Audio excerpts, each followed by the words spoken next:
Okay, and we are right back to it. You dig? Let me do something real quick. Oh, I gotta do it on here. Just a second. Damn, did the camera zoom back? The camera did go back a little bit. Damn.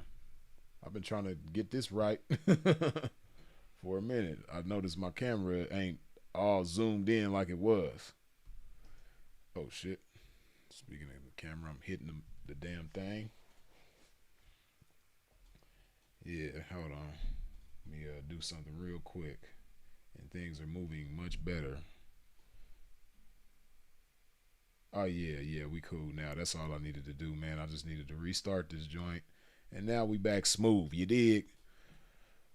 Give me just a second to get all this shit together. Again, as always, man, y'all already know what to do. Wipe your feet off at the door when you step into a pimp's domain. And give me just a second. I got to do a couple of things real quick.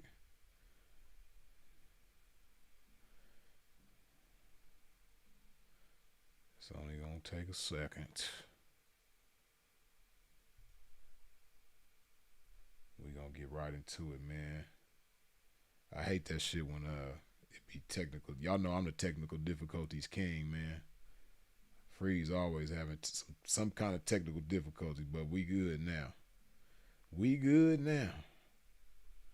Give me just a second to get this together, real quickly.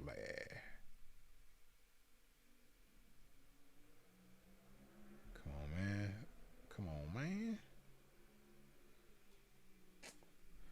Do it like this. Okay.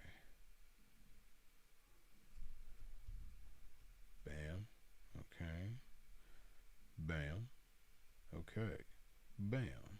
Okay.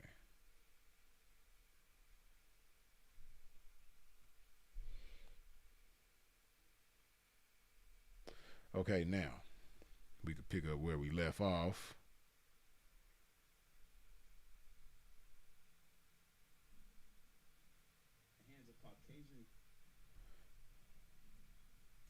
And we right back to it, man. Now, without all these little glitches and things, let's get to it.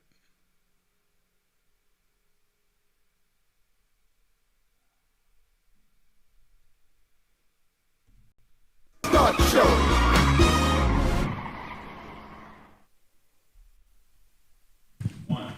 True. 5150 in the house. Is this the first or the second show of the year? Second. Second show of the year, we jumping it all. Y'all already know what's up. I'm Corey Holcomb, eating these cherry sours I shouldn't be eating. This is Darlene or OG Ortiz, for people who don't know. Thank you for that. Oh, my God. Not the full thing. I was on time. I'm going to just say that. Hey, Yes, we it is. expected it. I already knew. That's why I got here almost on time. I was on time. My man. You dig what I'm saying? I don't know, man. Y'all know I gotta be me, man. I can't hold, man. I got to be me. Anton is immediately on some diva shit. I just feel the diva vibe.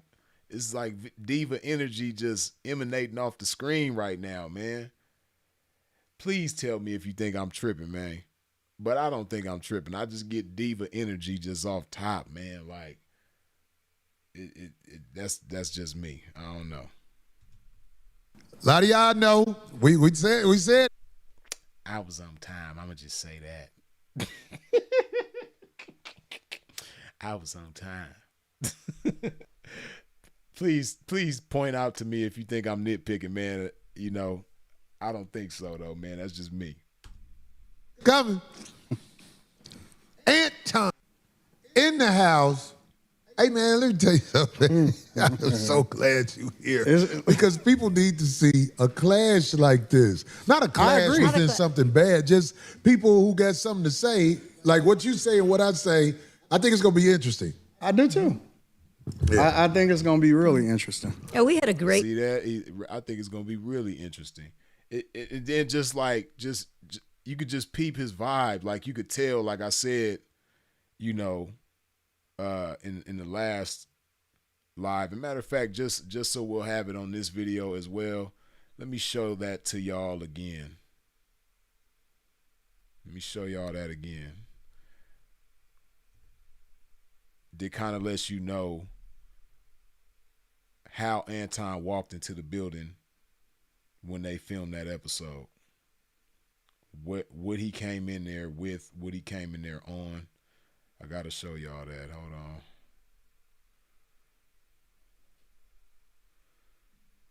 Hold up. Wait a minute. Come on.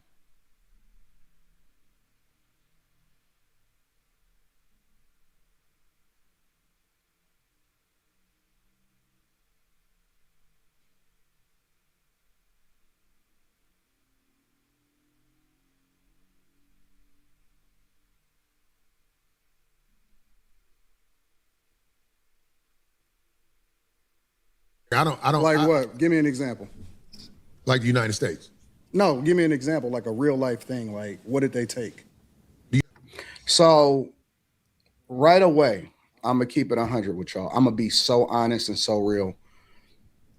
In the very beginning, when we first started this, I realized that he didn't have the intellectual capacity to have a real conversation. See there, like I said before, and I'm saying it again just for the record, right? But him saying that lets me know that he came in there with an agenda. Him saying that, you know, he didn't think Corey Holcomb had the intellectual capacity to have a real conversation. And then he goes on to explain why he believed that. But honestly, man, I've watched Corey Holcomb, and he's not stupid. I've watched Anton, and he's not stupid. But the difference is Anton has this type of air about himself, it seems like. I don't know, I just get the vibe. Like, again, I don't watch him a whole lot, but I have watched him just like I've watched Corey. But Anton just strikes me as one of those types of guys that he thinks he's, like, again, like I said, don't get it twisted. He's not stupid, but I believe he's one of those people that thinks he's smarter than what he actually is. He's better at everything than he actually is.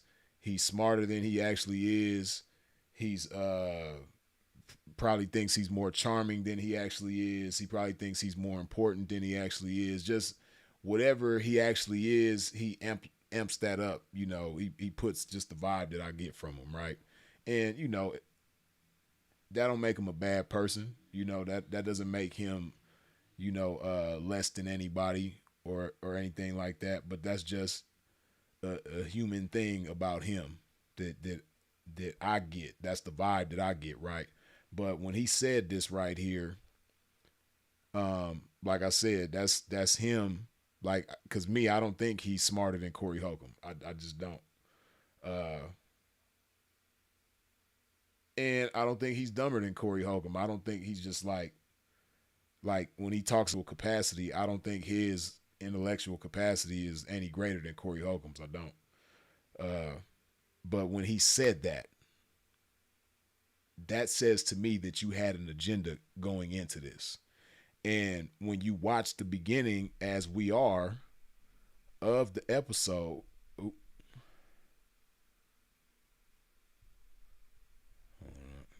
that. Bam.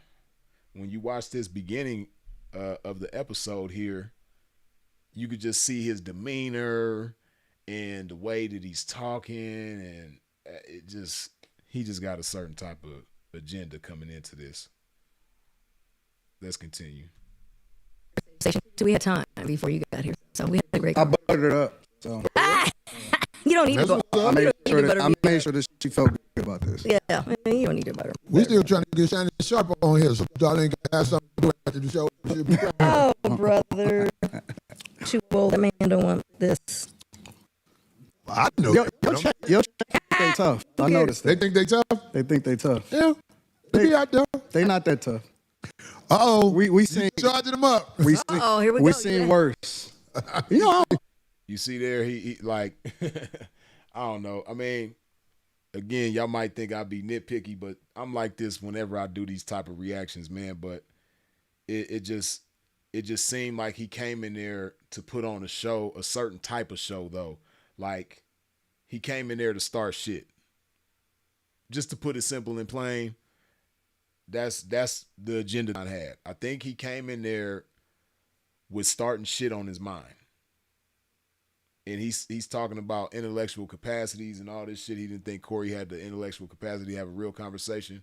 But you didn't come there for a real conversation. You came there to start shit. That's just the way I see it. Because from the little bit that I've watched, he didn't try to initiate an intellectual conversation, and he didn't try to engage in an intellectual conversation. So he makes it seem as though, you know, he wanted to have an intellectual conversation, but he just saw that Corey wasn't capable. So I don't know what he called himself, you know, where he called himself going from there. But I don't think you even had intellectual nothing on your mind. You came there to start shit. Nobody was talking about the chat. And, you know, anybody who do YouTube, you already know when you're in those type of, it don't even have to be confrontational, like whatever you doing on YouTube, you know, and by the way, man, speaking of chats, man, hey, I seen some chats on the last live, man, that my gunners didn't gun down, man. My snipers, man, y'all gonna have to stay on your job, man, because I seen some shit that y'all let ride in the last chat. I can't remember the comments that was being made, but I was like, man, y'all slipping, man. Y'all kind of y'all press the cruise control button on your job, man. You got to get on your shit. But anyway, anybody who been doing YouTube knows that the chat could get out of hand sometimes. They say crazy shit. Y'all already know me. 9 times out of 10, I don't even pay attention to that shit. I just, you know, like I said, it was some shit that was said. I didn't see it until after the live was over with. But he just, like I said, he got this diva, you know, energy. Like, I was on time. I'ma just say that. Now he like, your chat think they tough. Like, nobody was even talking about the chat. Like, your chat think they tough. Like, what that got to do with anything? Like, why are you talking about the chat thinking they tough? Like, everybody, your chat thinks they're tough. My chat thinks everybody got people in their chat that think they tough, man. Like, why are you talking about that? I don't know, man. Strange. Pay attention to niggas that don't got no profile picture. You saying you don't pay attention to niggas that don't got no profile picture, but you talking about how those people think that they're tough. How do you think that they're tough if you're not paying attention to them? Come on, man. That's why I say he just, but you talking about intellectual capacity though. Okay. You know, I always I promise to God, bro. and they scared to step forward. I don't pay attention. I think type of niggas are. And then Corey, man, he really killing me eating on the damn live, man. Like, come on, man. When you got a platform with 473,000 people, man, I don't know. They probably used to him. Like I said, I don't watch a whole lot of either one of these guys. I've watched a decent amount of each one. I guess maybe Corey is just that type of dude, and people probably used to that. But I don't know. That kind of, you know. I try to be professional a little bit as possible. You know what I mean? But yeah, all that eating into the microphone, man, that shit ain't cool, man. It ain't fly, man. You know, at least do your best to be fly at all times on this shit, man. Let's continue. Yeah. Well, now they've gotten so savvy where they can actually put a picture, but you open it up and it's like, oh, no post, no nothing. It's like, Somebody oh, said- okay. We don't. Exactly. Keyboard cowards is what I call them. Somebody said, what Craig had? He on time out. Craig had a show, fool. That's right. Craig going out here doing his thing. Papa Craig. But anyway, let's get to it, man. Let's get to it. There's so much to say. I know we ain't going to be able to get to it all, but We're going to try. there's so much to say. I got to ask you this just off top. I'm with it. How do you Now pay attention to this. feel? Because we ain't going to do all politics. Because that ain't what the show We about. got to get there, though. Yeah, but I'm saying I don't want you to miss no points. All right, I'm with it. What do you feel about this nation as they jack other nations for their resources and play it off like it's other reasons. I think that's a part of the game. When you say the part of the game, I don't understand. Everybody didn't been conquered. Slavery didn't exist way before we ever came in here. Mm-hmm. So I don't see what the problem is. Well, I tell you like this. I cannot respect men who are claim jackers. Like I don't what? Give me an example. Like the United States.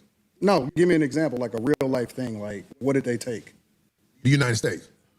Like taking this country? Not just taking this country. How do you think you got here?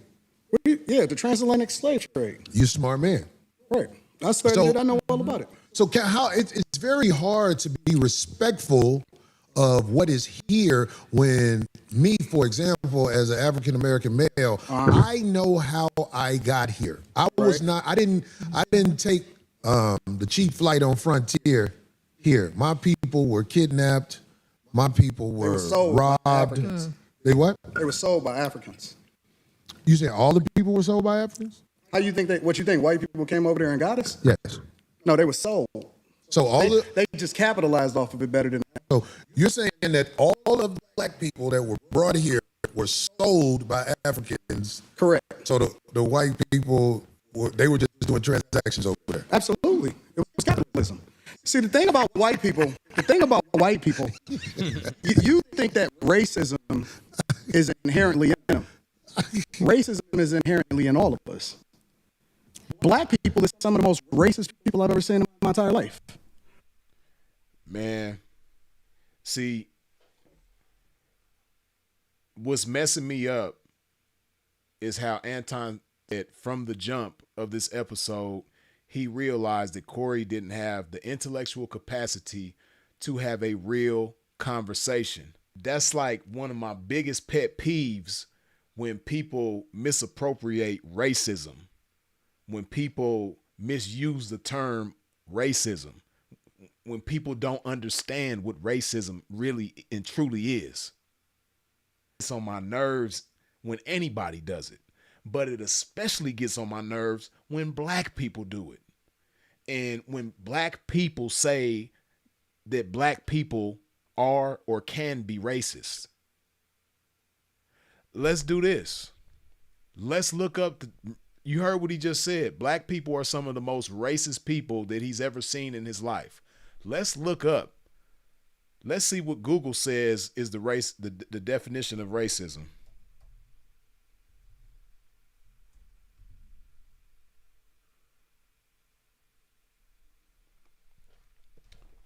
Okay.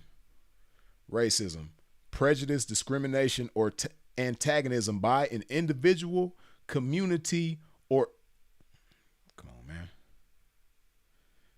or institution against a person or people on the basis of their membership of a particular race or ethnic group, typically one that is a minority or marginalized. Right? But pay attention to this word right here. Institution. Us as black people, we don't have any institutions that we own or control or have power over. But I'm gonna just say this, right? This is my definition of racism. Yeah, it includes prejudice, discrimination, antagonism, but you don't have racism without oppression. So if you take oppression out of the equation, then it is not racism. They are hand in hand with each other. Like this. If you take oppression out of it, then it's like this. It's not racism. It's us as black people, especially in America. We have never oppressed anybody. We've never had the wherewithal to oppress anybody.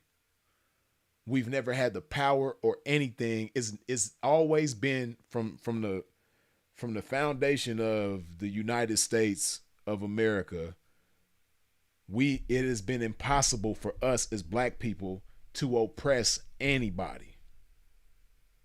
So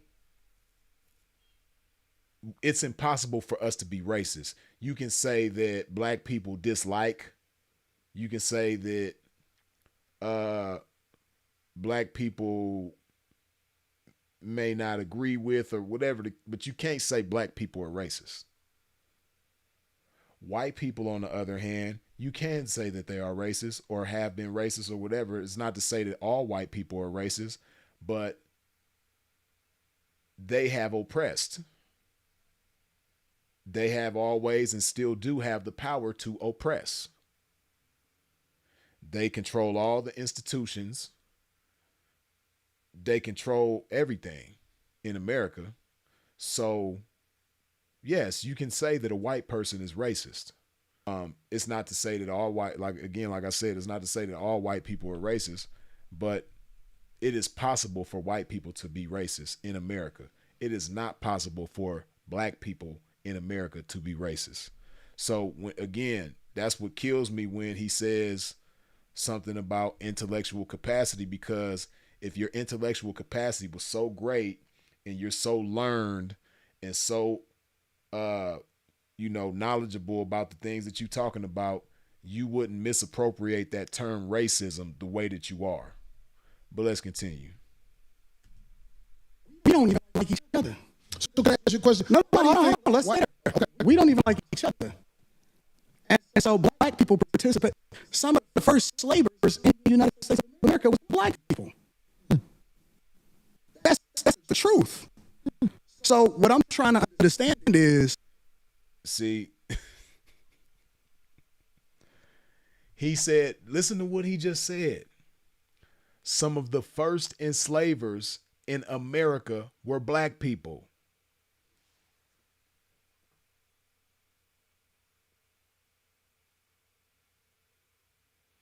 Come on, man. But you see, like I said, you put your foot in your mouth when you said something about intellectual capacity, man. You shouldn't have said that.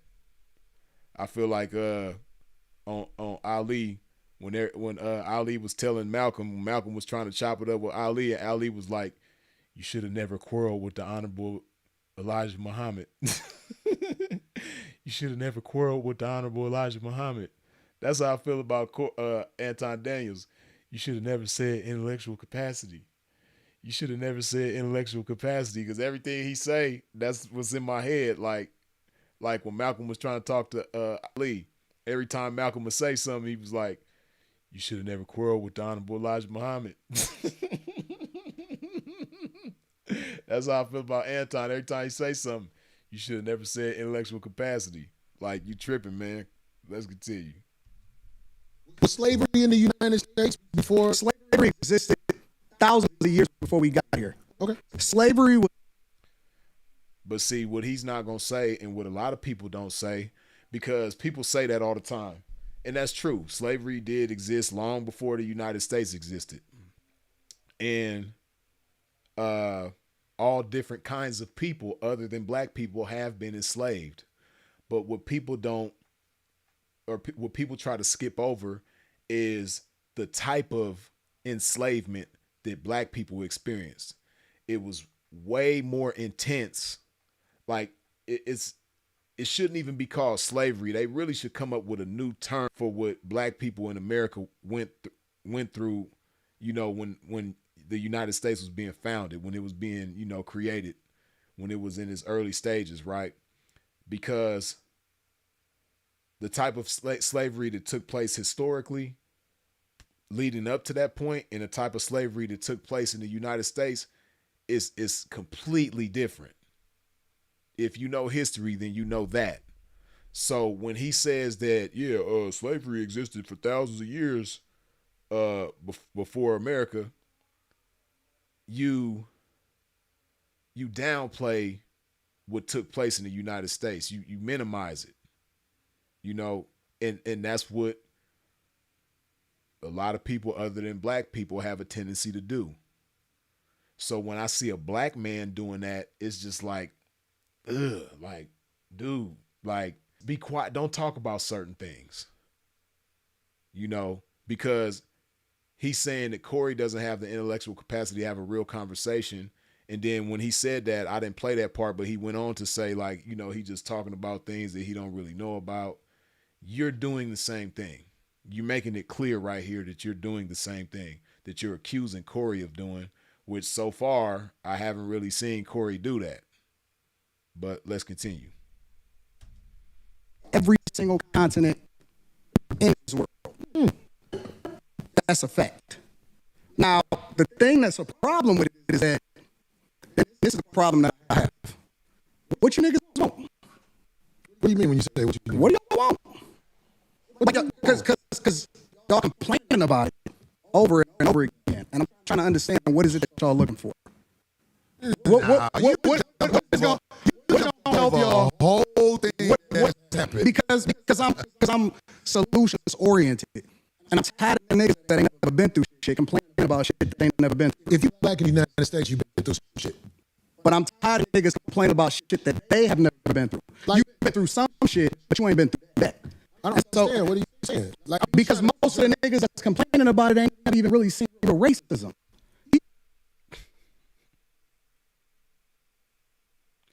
Man, yeah, this dude is crazy, man.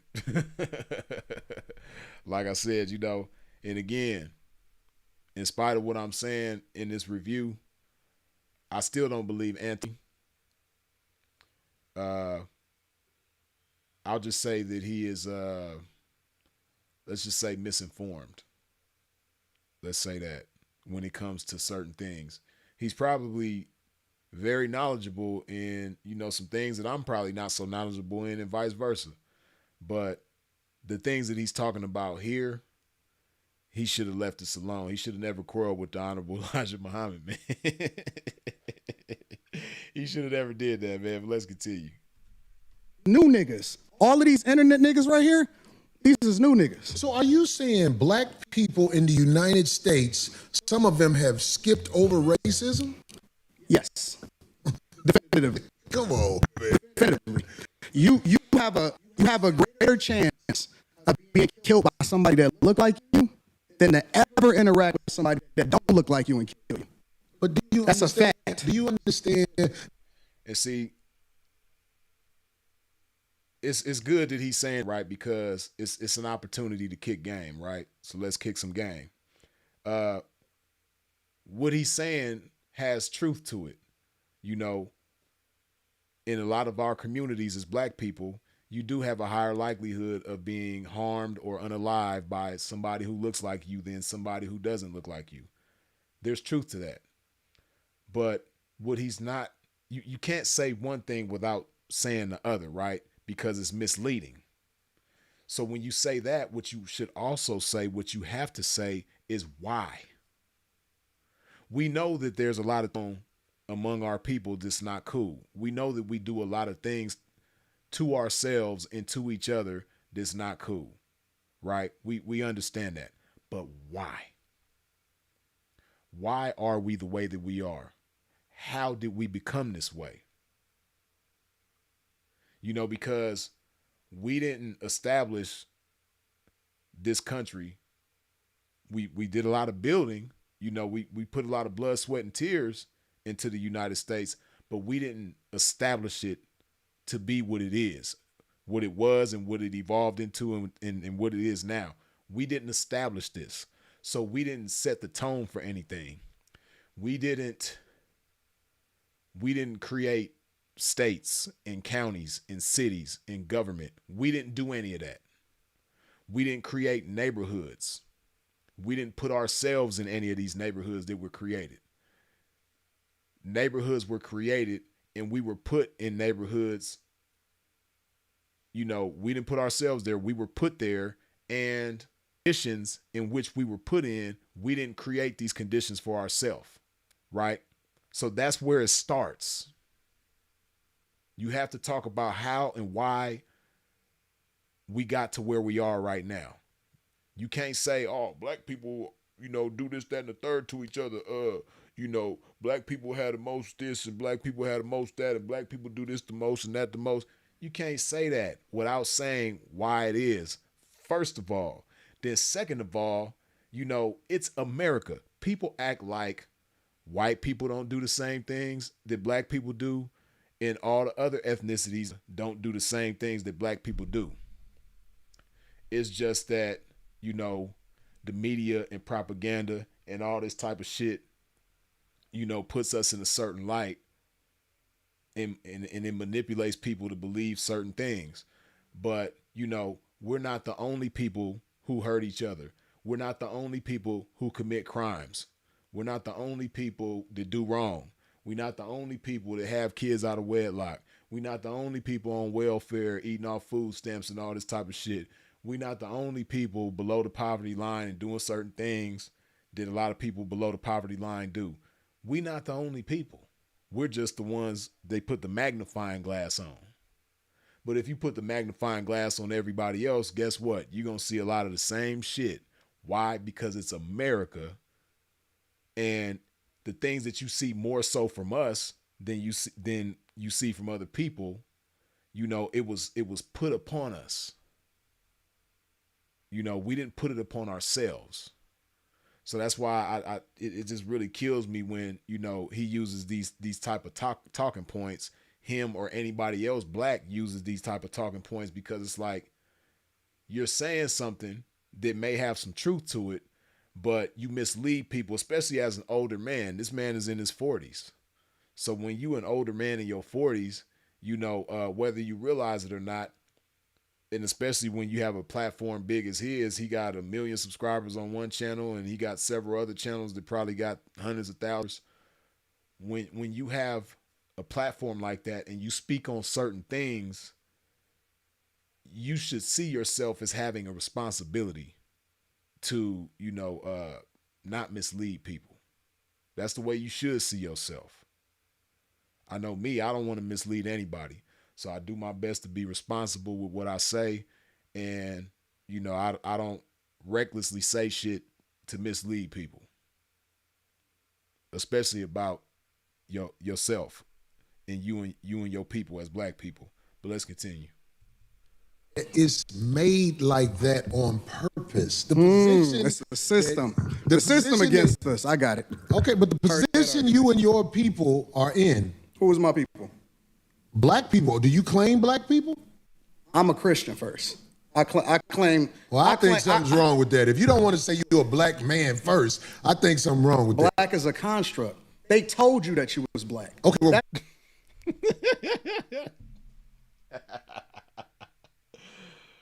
Oh man, I hate to seem like I'm nitpicking on Anton, man, but so far, you know, he's saying a lot of the things that I disagree with. Yeah, and like I said, I think he's doing this on purpose.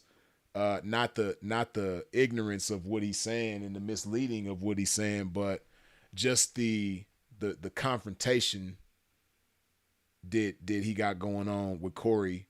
I think he came there with that agenda. He came there to be confrontational. He came there to start shit, but he's being very irresponsible within it. You know, it's a way to start shit and still be responsible with what you say. The way he's going about it, man, is just irresponsible. It's ignorant, and again, man, like that intellectual capacity shit. He should have never said that, man. He should have never quarreled with the Honorable Elijah Muhammad, man. But let's continue. You start brown believing it. then. No. Maybe I'm We not brown. We not black. We not none of that shit. oh, well, what are we? We not. For me, I'm a believer in God. That's what I am. My foundation is always going to be Christianity, Christ, Jesus first. I don't claim none of that other shit. And you know, that's cool that you believe in Christ first. You know, there's nothing wrong with that. What makes me look at him a certain way is like how he denying his blackness. Like it's like he was wrestling with the thought of saying that or acknowledging that he's black. Like it was a problem. You know, Corey asked him a simple question like, you know, are you a black man? And he said he don't claim, he just said it out his mouth right now. He don't claim none of that shit. God damn. You know, Why? And I hate to say it, man, but you know, it's really it. You got a lot of black people of all shades that think like this and talk like this, but it really like troubles me to see a dark skinned ass nigga talk like this. Like a dark skinned ass nigga that communicates to me that, you know, you're ashamed of your blackness. That's the way I take it. When you say I don't claim any of that shit, you communicate to me that you are ashamed of your blackness. Like maybe you wish that you was something else. That's the way I see it, because everybody else claims everything else. You know, correct me if I'm wrong. I would love for somebody to show me a white man saying that, you know, I don't claim my whiteness. You know, white people don't go around, you know, at least on major platforms, the majority of white people. You do have some that like, you know, white pride and all that type of stuff, but you know, they don't really need to do that. You know, but it doesn't mean they're any less proud of who and what they are. In other ethnicities, you know, put it like this, you know, again, somebody showed me where you see a white man denying their whiteness, or a Latino man denying his, you know, Latin heritage, or an Asian person denying their Asian heritage. It probably exists, I'm sure, but you don't really see that. But you see a lot of black people doing that. And again, like I said, it really disappoints me to see a dark-skinned ass nigga doing this shit, man. Like, like, come on, man. You should be the most proud, man. I say it all the time, man. And then on top of that, you know, not only are you denying your blackness that you can't deny, because whether you deny it or not, you black. You black as hell. You ain't just black, you black as hell. You extremely black. And I ain't talking about just a skin tone, but like you a nigga. You know what I mean? You black. And, you know, it's bad enough you denying it, but on top of that, you misrepresenting, you know, like God made you beautiful, man. You know, like I say all the time, man, dark-skinned people is the most, and you see me, I'm obviously light-skinned, but dark-skinned black folks is the most beautiful people ever. If you go search the earth to try to find the most beautiful person in the world, it's going to be a black-ass person, a dark-ass, black-ass person. That's just the way I see it, man. More beautiful than a black person, especially a dark-skinned person, right? So you dark-skinned, you fat, you know what I mean? You got money, you got status and all this type of shit, and you dark-skinned and sloppy built. Like, come on, man. Like, that's one thing. That's one, and y'all done heard me talk about this shit before, man, about dark-skinned people and being out of shape, man. But that's one of the biggest injustices to your people that you could do, man. If you dark skinned and out of shape, man. If you dark skinned, you supposed to be in shape, man. You supposed to at least be cut up and slim or on swole or something. You ain't supposed to be sloppy built when you dark skinned, man. It's like, man, you know, for that purpose, a lot of times I be wishing I was dark skinned, man. Cause when you dark skinned and you in shape and you on, man, but you on here, you know, you got this dad bod and shit, man. It's like, and then you denying your blackness. Like, you denying your blackness, you neglecting your blackness. Like, come on, man. Like, that shit bothers me, does, man. But let's continue.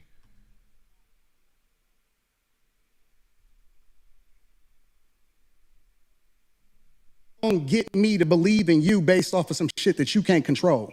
You didn't pick it. And the thing about other cultures, whether you're black, Chinese, Asians don't fuck with each other just because they're Asian. Chinese people and Japanese people and Taiwanese people, they're all different. Koreans are different. All white people don't fuck with all white people. So why obligation to fuck with somebody just because he's black? Okay. And that's a lie. You know, I'm from California, man, where it's very diverse. And I've seen Asian people mess with Asian people just because they was Asian. They might not even really know them, but they mess with each other just based on what they are. The same thing. I've seen Latino people mess with other Latino people that they may not very well know, just based on the fact that they're the same type of people, and especially white people mess with each other based on the fact that they're the same people. You know, I don't know what part of, I don't know, I know he's from Detroit, but I don't know what kind of Detroit he living in where he don't see that. You know what I mean? Yeah, you have all different kinds of Asian people, all different kinds of white people and Latino people and all that type of stuff. But nonetheless, you do have some that mess with each other just based on the fact that they're the same people. So again, he just talking, you know, and then why I gotta mess with somebody just because they black? Like, damn, what they do to you, man? Like, I really want to sit down and talk with Anton. Like, man, what happened, man? Something happened. Something happened in your life that made you ashamed of being black. Like, what they do to you, man? You know, was it when you was a little kid and, you know, they was making fun of you because you was dark skinned and ashy and all this type of shit, probably, or nappy headed and all that? Like, what they do to you, man? Like, what happened where you not proud to be black, or you don't love your blackness, man? You don't love other people that look like you. What happened, man? What they do to you, man? I really want to know, because maybe we could talk about it, man. I could, you know, help you, you know, I want to say restore, but I don't even know if you ever had any black pride, you know, but maybe if we talk, man, and have the right type of conversation, man, maybe you might, you know, things might be able to turn around for you, man. You might be proud of your blackness. Like you're supposed to be, man. What I really want to know, what happened to you though, man. Like, what they do to you, man. What happened? You know, because this right here is disturbing. But let's continue. The definition of how you define black is based off of something that a white man gave to you. Okay, well, trust me, brother. You white people, let me tell you something. I know Caucasian people that have looked at me and threw me licks. But I am from Chicago. And I'm from Detroit. It was Chicago was very segregated. I knew nothing about Caucasian people until I moved to Los Angeles. And a lot of the stories I heard, it turned out to be just that. But Christianity, you have to understand this. You were taught that by the people who kidnapped you. Is that a lie? Nope. Okay, so we was taught everything that you know on this earth, it was taught to you. The racism that you have in your heart, it was taught to you. You say I'm. Now you hear what he just said, right? Everything that you know on this earth was taught to you. Okay. Let's stay right there. Everything that you know on this earth was taught to you. And he's saying race, I would the better term is self-hatred. Because again, black people, it's impossible for us to be racist. We might have hatred towards other people, and we definitely have hatred towards ourselves. So that's the better term to use. But listen to what he just said, though. Everything was taught to you that you know on this earth. So if we go back to what he said earlier about, you know, a black person being more likely to be hurt or unalived by another black person than anybody else, listen to what you just said. It was taught to you. Who taught you that? Who taught black men to harm other black men first? See, I'm from Los Angeles, man. And what a lot of people don't know, if you from Los Angeles and you know your history about, especially your black history about Los Angeles, then we all know that a lot of the gang violence and wars was initiated by people other than ourselves. You know, a lot of people don't know and a lot of people don't talk about, but we do as black folks from LA. You know, we know about them people dressing up a certain type of way and then going and committing, you know, a violation against people in a certain community and claiming that they from this other community, but the whole time they not. Now you got this community and this community going at it with each other about something that neither one of them had anything to do with. They didn't start it with these people didn't start it with these people didn't start it with these people, but somebody got in the middle and said, hey, we from over here. Yeah, we did this to you. We come over here and if you want some get back. And then they go over there and these people over here is like, what? What's wrong with y'all? We didn't do nothing to y'all. But since you just did something to us, now we're going to come back and do something to you. And now it's going on and on and on and on. So that's an example of something that was taught to us that, you know, we didn't teach ourselves. We didn't create for ourselves, you know. And then even with the communities starting gangs, you know, this all happened after Malcolm get assassinated, Martin get assassinated, the Black Panthers get, you know, we left to our own devices. We don't have no guidance. We don't have no leadership. You know, now you got all these little kids, teenagers out there, you know, with no type of nothing. They left to their own devices. So what do? They create, you know, these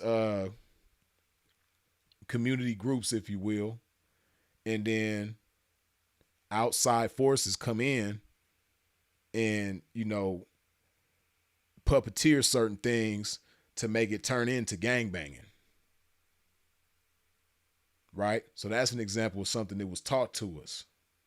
So fast forward back to what he just said earlier about, you know, black people, black people are some of the most racist people I've ever seen in my life. And, you know, you more likely to get hurt by another black person than anybody else.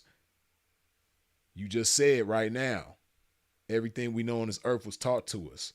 So if it was taught to us and we didn't teach ourselves this and we didn't create this for ourselves, then how can you blame us? We do have to take some accountability, because once we become aware, then we become responsible. And at this point, there's enough of us aware to where we can hold ourselves responsible, or we can be held responsible. See, he wouldn't want to have this conversation with me, but let's continue. Yeah, absolutely. Oh, I studied you. Wow. You see what he just said? I studied you. Let's go back a few seconds. Okay, so we was taught everything that you know on this earth, it was taught to you. The racism that you have in your heart, it was taught to you. You say I'm racist? Yeah, absolutely. Oh, I studied you. Wow. This is why You see, you talking about you studied Corey Holcomb, but you didn't study the term racism. Because if you studied the term racism, you would have never applied it to black people, or anybody in particular black, in this case, Corey Holcomb. Because again, it is impossible for a black person in America to be racist. We cannot, because you can't have racism without oppression. We've never oppressed anybody in America. It burns me up to hear people say this shit, but let's continue. Racist. I don't know a lot of racism in me. But maybe you can show me something I don't know. We don't get there. I wanted We'll you get guys there. to start the show off in your own, like. No, when Anton Daniels was talking to me on the phone, I knew that we didn't see eye to eye on a lot of things, Yeah, but we I talked about believe that. we can Haitian like men. It's like a lot of stuff he said right now I disagree with so much. But Both of us. I'm going to try to make a point, because I have the hopes. I have the hopes in reaching him in a way. You know what I'm saying? I know that ain't guaranteed. I'm not. And blind I or have the stupid. hopes that I'm going to get y'all off of the Democratic plantation. Yeah, because I don't really know do. nothing about the Democratic plantation. Everything that you speak of, it's a reflection of the same thing that they speak of. So you may not claim it, but you're a reflection of it. If I reflect something that is this Democratic plantation, I tell you what, I really don't study a Democratic plantation. I try to study being a stand-up human being, but when I look in the mirror, I don't see a slick motherfucker. That's what I am. With it. I don't like slick That's motherfuckers. the first thing we agreed on. Okay, well, good. I'm glad we got there. But I get labeled all the time. I was talking to a young lady on the phone the other day, and she said, "I know you hate the what's the lady who calls herself a doctor? I'm blanking right now. Dr. Bryant." And I'm like, I don't hate nobody. Where do you I look at the pages that use my likeness and image and everything, and I listen to some stuff they said, and I was called bitter, and I don't know how to get money. But anyway, coincidentally, today I'm talking to a brother who knows how to work the internet well and get money. Facts. Well, you see what I'm saying? Facts. So it's like everything comes in its season for a man like me. I don't say I got all the answers to everything, but logically, to people who I feel like are able to communicate.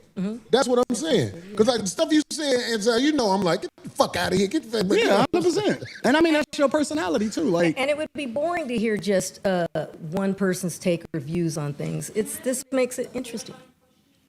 Excuse me, ma'am. You need a mic, ma'am. You can ask on the mic. Goddamn. Anton, just a clarifying question.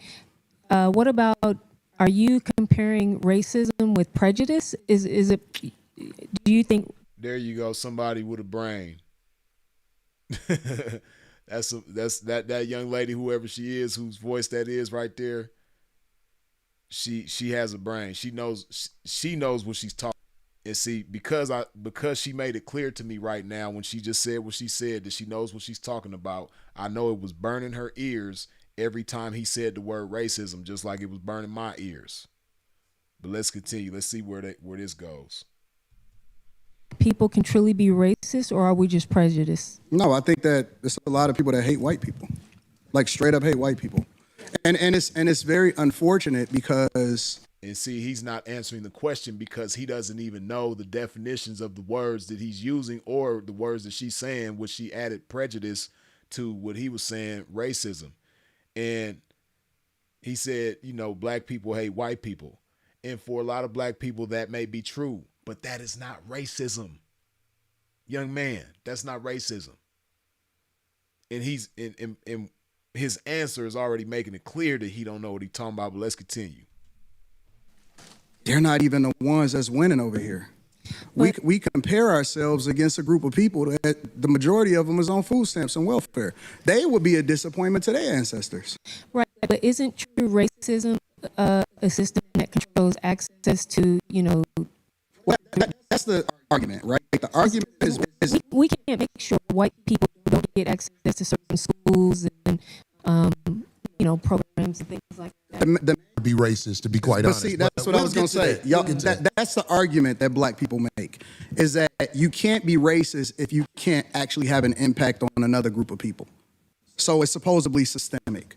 It's false. And you see how he worded it? You can't be racist if you can't have an impact on another people. No. See, right there, now, when he just said that, it's like, okay, maybe you just might know what the true definition of racism is. Like it. You don't like it, and you want black people you want to make it as possible for black people to be racist. Just like a lot of white people do. But when he just said that, it's like, okay, racism is about, making an impact on, and it's not impact, it's oppression. It's holding back. That's not impact, because impact can be positive or negative, but racism doesn't have anything positive about it. You see how he just worded that? You see the semantics that he playing? Oh, make an impact on another people. No. Oppress, hold back, hold down, stop, pump the brakes on. That's racism. Because you don't like these people, you gonna hold them back, or you gonna stop them from, reaching their full potential or having any kind of power, and see, I like the way Corey, so far, we are 15 minutes in, well, really 10, because they didn't start until, roughly 5 minutes. So we're about 10 minutes into this episode, and Corey, I can see that he's had a lot of restraint so far, because you can see that Anton is like trying to pick a fight, and Corey is just not biting. It's like Anton keeps setting his bait out there. Corey is just like, he doing the Matrix on that shit. he just dodging the shit. You know what I mean? And just like Corey just made it clear, like, you got to be empowered to be racist, which is absolutely true. So he's making it clear right there. Why you want to talk about him not having the intellectual capacity to have a real conversation? He's making it clear right there that he's been knowing what racism is, which means he been knowing that you misusing the word, but he not feeding into the bullshit though. But you saying he ain't got the intellectual capacity though. But let's continue.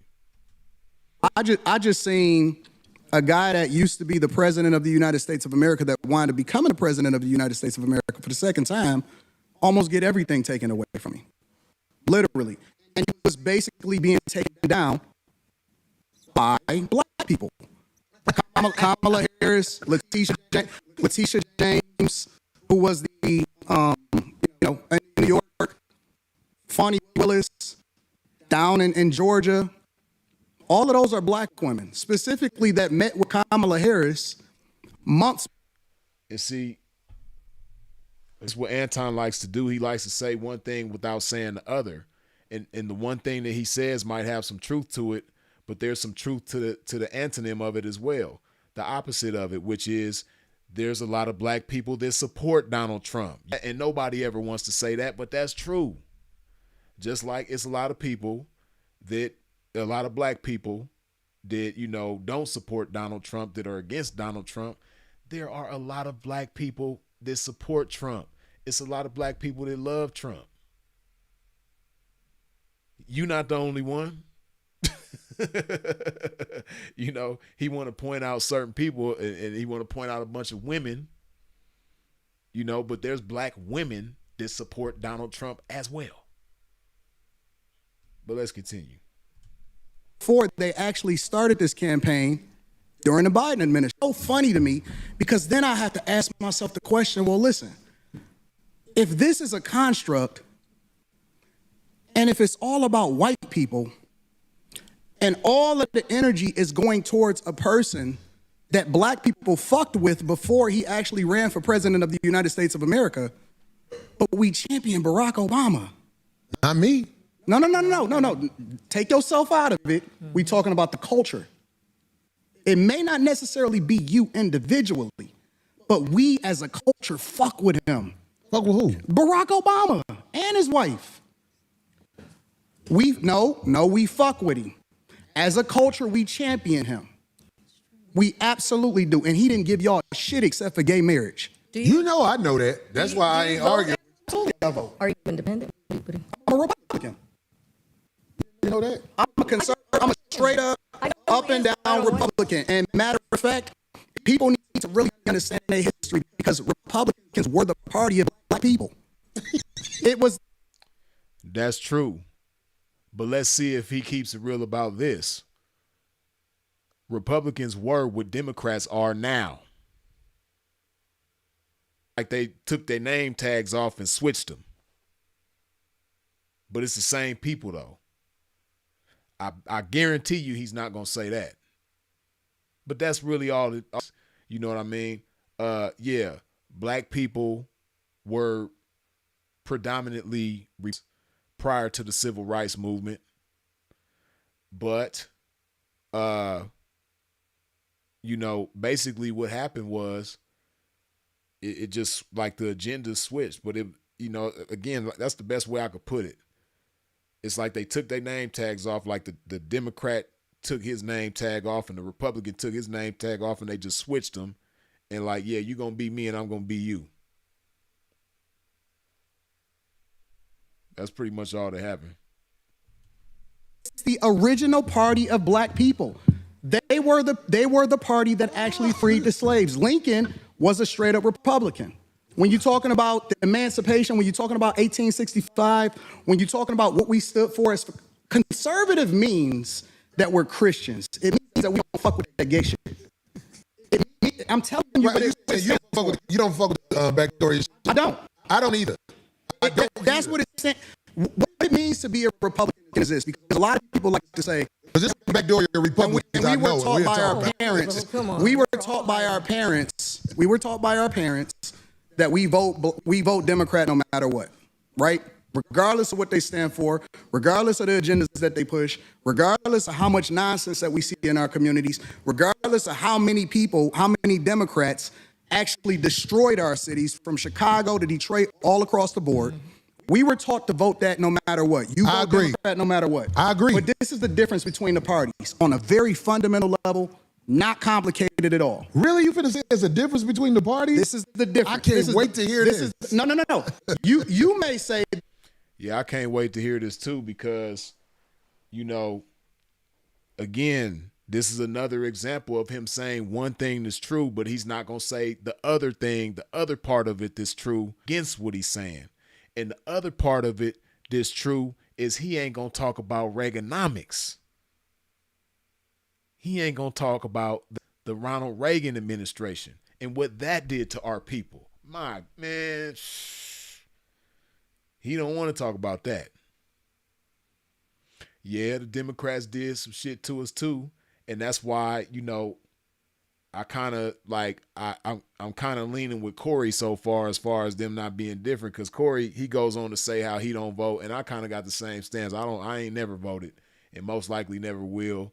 To me, that shit don't matter. It you know, then people gonna do what they want to do. You know, that shit don't mean nothing to me.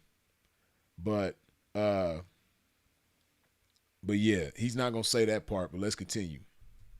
It's the same type of public politicians that take advantage of the taxpayers and take advantage of the people. The difference in the parties historically is Republicans want less government so you can do what the fuck you want to do. And Democrats want more control, so they want to control what your money is, where your tax dollars go, and what you can do with your money. Okay, so I'm going to tell you That's this. the fundamental difference. I'm going to tell you this. And you don't have to believe me, but I'm just telling you. I'm listening. The people in charge are not Democrats or Republicans. I understand. Kamala Harris is allowed to do whatever she's done. We get that. This new president, he's allowed to. And you notice the difference, right? See, this is why I say Corey has had a lot of restraint. If you've paid attention, you know, we 19 minutes in, which is really about minutes in. If you pay attention, when Anton speaks, the people say Corey Holcomb speaks in the vernacular of silence. You don't really hear Corey talking over Anton like, right, yeah, I'm this too, and I'm that. Like, you don't hear none of that coming from Corey because Corey is actually listening to what Anton is saying. But when Corey speaks, yeah, right, yeah, I know. Yeah, but what about this? Like, nigga, shut your mouth. Like, listen, like, god damn, that's why I said it's just diva vibes from the beginning. You know, that's that diva shit. Like, why is it so hard for you to close your mouth and listen when this man is talking? But let's continue. Whatever he is willing to do or they allow him to do. Facts. Everything is allowed. There are people in charge of this nation that flat out run shit. And if ain't nobody got the power to uproot them, then we're going to keep having people paying a whole bunch of money for houses and a fire hydrant don't work in front of it, but they'll charge you for the fire hydrant in front of your house. So we got a less than 20% voter turnout rate in the local elections. But you understand voting don't work, right? It does work. How? It does, but you just missed it. I heard everything you said. I can't wait till you tell me how voting makes a difference in this country. We have a less than 20% voter turnout rate in local. Ain't nobody going for the sucker shit no more. We got to go. You're missing it. You got to uproot the people in power before a real difference happens. Voting is for suckers. It's not. People that don't vote is fuck. Well, I guess I'm ignorant because I would never participate in no people sucker that shit. don't vote. I'm gonna show up and vote like a sucker. And not only is it ignorant. We had Republican presidents. We had Democratic presidents. We in the same joint. I'm talking about locally. You talking about national. I don't give a fuck if it's local. It matters. If you vote, absolutely matters. That means you in line. No, if you vote first, the first thing that it means is that you respect your ancestors that died for your right to be able to do it. Your That's what it first- ancestors It's so funny to me. didn't do it like this. Because People went to war when the government tried to overthrow the people and the power of the people. It was wars. There hasn't been a war inside the U.S. where the people who getting fucked over are doing something about motherfuckers with 30 felonies being the president. It's war. All sucker shit. It's a war every day. It's just not physical anymore. Well, that's the problem. It's we here. need physical war. It's not. Until motherfuckers ready to jump it off, it's not. We gonna always be talking. But see, real gladiators don't talk. Real gladiators make it happen. And the gladiators, I ain't gonna lie, we are under control right now. We haven't rose up and did what needs to be done. What are you under control by? It ain't. You under control by people who will motherfucking blow this motherfucker up. We ain't stupid. Who is he? Because I want to know. Why do you think that ICE agent was able to shoot I that want to know who he. Hold on. Let's be real. Fuck that woman. Well, that's what you would say to somebody you don't know or whatever. No. I'm on the streets. I've been. Boy. Yeah, it's crazy, man. See, you know, he never should have. You never should have quarreled with Donald Elijah Muhammad, man. Like, you never should have said intellectual capacity, because if you have such intellectual capacity, why would you say that? Like, that was crazy. See, this is why I say, and it is. You know what's so crazy? Let me see if I can find that.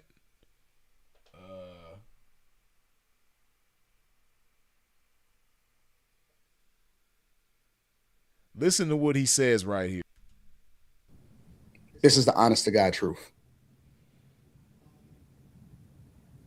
I mean, how do you want me to break this down? Greatest country in the world. You don't know the history of slavery. He really don't even know the laws. He don't know about what happened with black people. He doesn't know anything. He doesn't know you're benefiting and you're sitting here living on the land that is that you're talking about. You can't give me real examples. This was not going to be an intellectual conversation.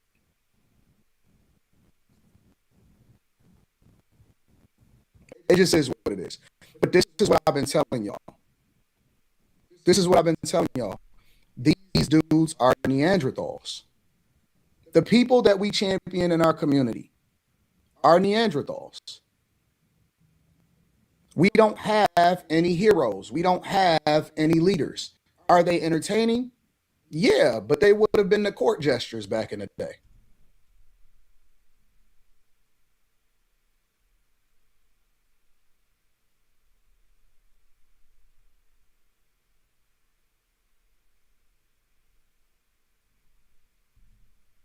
Well, that's what you would say to somebody.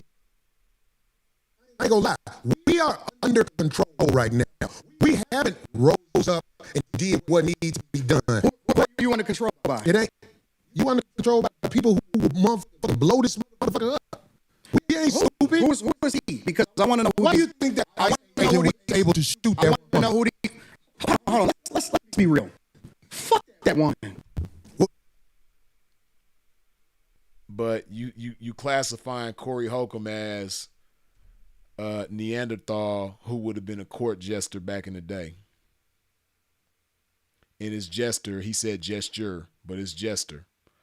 But you basically said Corey Holcomb would be a jester, and you classified him as a Neanderthal. But look at how irresponsible you are with your words. Why would you say that? Why would you say that? And see, him saying this right here, it's kind of like tucked away in the video. It's not a highlight. It's not something that's being highlighted because the exchange, you know, when they got in each other's faces, which y'all about to see in a couple of minutes, that was highlighted above this statement that he just made. But Corey just made a valid statement. You're under control. And within that control, you making statements like that if that was to go viral, man, hasn't dealt with you losing his YouTube channel. He hasn't dealt with being shadow banned, where you have 1 million subscribers, but all of a sudden you go from millions of views to hundreds of thousands of views to under 1,000 views. See, see, it's just so many examples of what not to do that are out there available for you to learn from. See, he didn't see what happened to Derrick Jackson. I remember Derrick Jackson was on fire. I haven't looked at his YouTube channel in a long time, but I remember after the controversy with Derrick Jackson, man, he was getting less views than me. But Derrick Jackson, I think at the time had like 900-something thousand or close to 1 million subscribers or something like that. This man was getting less views than me. And I only got 45,000 views, and back then I had even less subscribers. I only got 45,000 subscribers, but I had less back then. Like, and he probably still, getting low numbers because, he's shadow banned. Anton obviously ain't had to deal with that, because look at the shit that he say out of his mouth. And for what? It's for the sake of buffoonery. You're not a profound statement to make. It's a very reckless and irresponsible statement to make. And shit like that is what gets people canceled. It's what gets people demonetized. It's what, makes people cut their own throat. You should have never quarreled with the Honorable Elijah Muhammad. You should have never said intellectual capacity, man. Why did you say that? Let's continue. What you would say to somebody you don't know or whatever. No. I'm on the streets. I've been pulled over by the police. Who ain't on the streets? Or the ICE agents or whatever. You in LA. I'm in Detroit. I'm in the blackest city in the United States of America. I can move anywhere I want to go. I choose to core of my city, and I choose to participate in my neighborhood. I choose to tithe to the streets. I choose to put kids through college. I choose to interact and truly use my tax dollars and whatever it is and give jobs. I employ over 50 people. I put my money in my community with my people. So I choose to engage. So when we talking about being in the streets, that don't count to me. I don't hear that what shit. should count. I don't hear that shit. Out there in the streets where the people live that you helping, they could get pulled over and shot by a cop, and an investigation will be said. But here's the truth. We know, I believe you know this already, when the cops shoot you, ain't nothing you can do about it. Oh my God, this is so crazy. Do you think that's wrong what I said? This is so insane. Hey, man. Like, he's one of the blackest white men that I've never seen, man. It's between him and Tommy Sotomayor, man. These is the blackest white dudes that I've ever seen, man. He's a white man. Sotomayor is a white man. These are white guys, man. They just trapped in a black man's body, and I know they hate that shit every day of their life. They wake up, they gotta look at this black ass and black ass nose and black ass lips and black ass hair. You know what I mean? Like, they hate that shit. They probably, they just, man, these white guys is trapped in black men's bodies, man. This shit is crazy. But let's continue. What I said when the cops shoot you, ain't nothing you can do about it. Is that a lie? This is so insane. But you didn't answer it. I'm going to answer your question. Okay. I'm going to answer your question. It depends on the circumstance. And the interesting thing about it is this. The majority of the people, because you like to use a blanket statement. That's like me saying all black people are stupid. Well, have you said all white people stupid? No, I'm talking about cops. You should say that one time. I'm talking about because cops. It's easy all black people are stupid as an example. Say something about the white people. No. You're not. I don't think you got people all the time. Oh, well, I didn't hear you. Can you tell me? Because I don't know. About liberal white women literally being the biggest enemy of the United States of America. That's every single female. Literally, white liberal women are the worst thing that ever happened to this country. What about their men? But we gonna get there because you keep trying to get me to qualify it. See, Corey, he talking about what about their men, He don't realize that he's talking to one of their men. He don't realize that he's sitting across the table from a white man. Corey, that's a white man. He just looked black. He's a white man on the inside. You know what I mean? Like, Corey, you didn't even know, Corey. You really thought he was black, huh? You looked at his nose, his lips, his skin, his hair. You like, okay, black man. Nah, man, Corey, he fooled you. Don't let the looks deceive you, man. This is a white man that you're sitting down with, Corey. That's a white man. It's not a black man. He looked black. He probably got black relatives that. He come from black lineage and all that. But this is a white man. Corey, you trying to have a certain type of conversation as if you're talking to another black man. This is a white man. Somebody call Corey, man, and let him know. I mean, this is already over with, man, but Corey probably still think that he's a black man to this day. That ain't no black man. You talking to a white man, Corey. But let's continue. Participating and joining in on the court. No, I think you're doing what's easy. No. I'm doing what's real. I think you don't want to go against them because if you go against them, it'll be some video of you going against them. And when I say them, I'm talking about your boss. I don't have a boss. We say that. We say that. But here's the truth. I don't have a boss. It's a reason you go after black males or black people quicker than you will go after white males. What are white males responsible for in this country? I'm equal accountability smoke giver. I talk about everybody. I'm just saying, I ain't heard you talk. Yeah, and like I said, I don't watch all of Anton's content, but I have heard him talk about white women.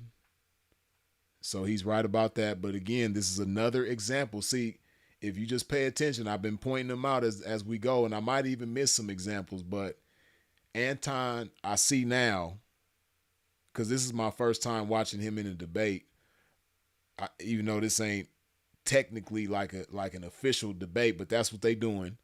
This is my first time seeing him have an exchange like this, and I noticed that of saying one thing that's true without saying the other part of it that's also true. And, you know, he like tries to mislead you with selective truths, but, you know, he doesn't tell the whole truth. It's like he'll slice the truth in half, and if he don't like this side of the truth, he'll leave it over here, put it up under the rug, and point out this part of the truth, highlight this part of the truth. And it's like, hold on, we just, you know, what about the other? It's another part to this truth, right? Get it from up under the rug, man. Let's put the whole truth together. Talk about the whole truth. Nah, he gonna slice it in half. The part that he don't like, he gonna tuck it up under the rug, and he gonna highlight the part of the truth that he does like. And this is another example of that. But let's continue. White men. Well, you since ain't been you've listening. Up here. You ain't been listening.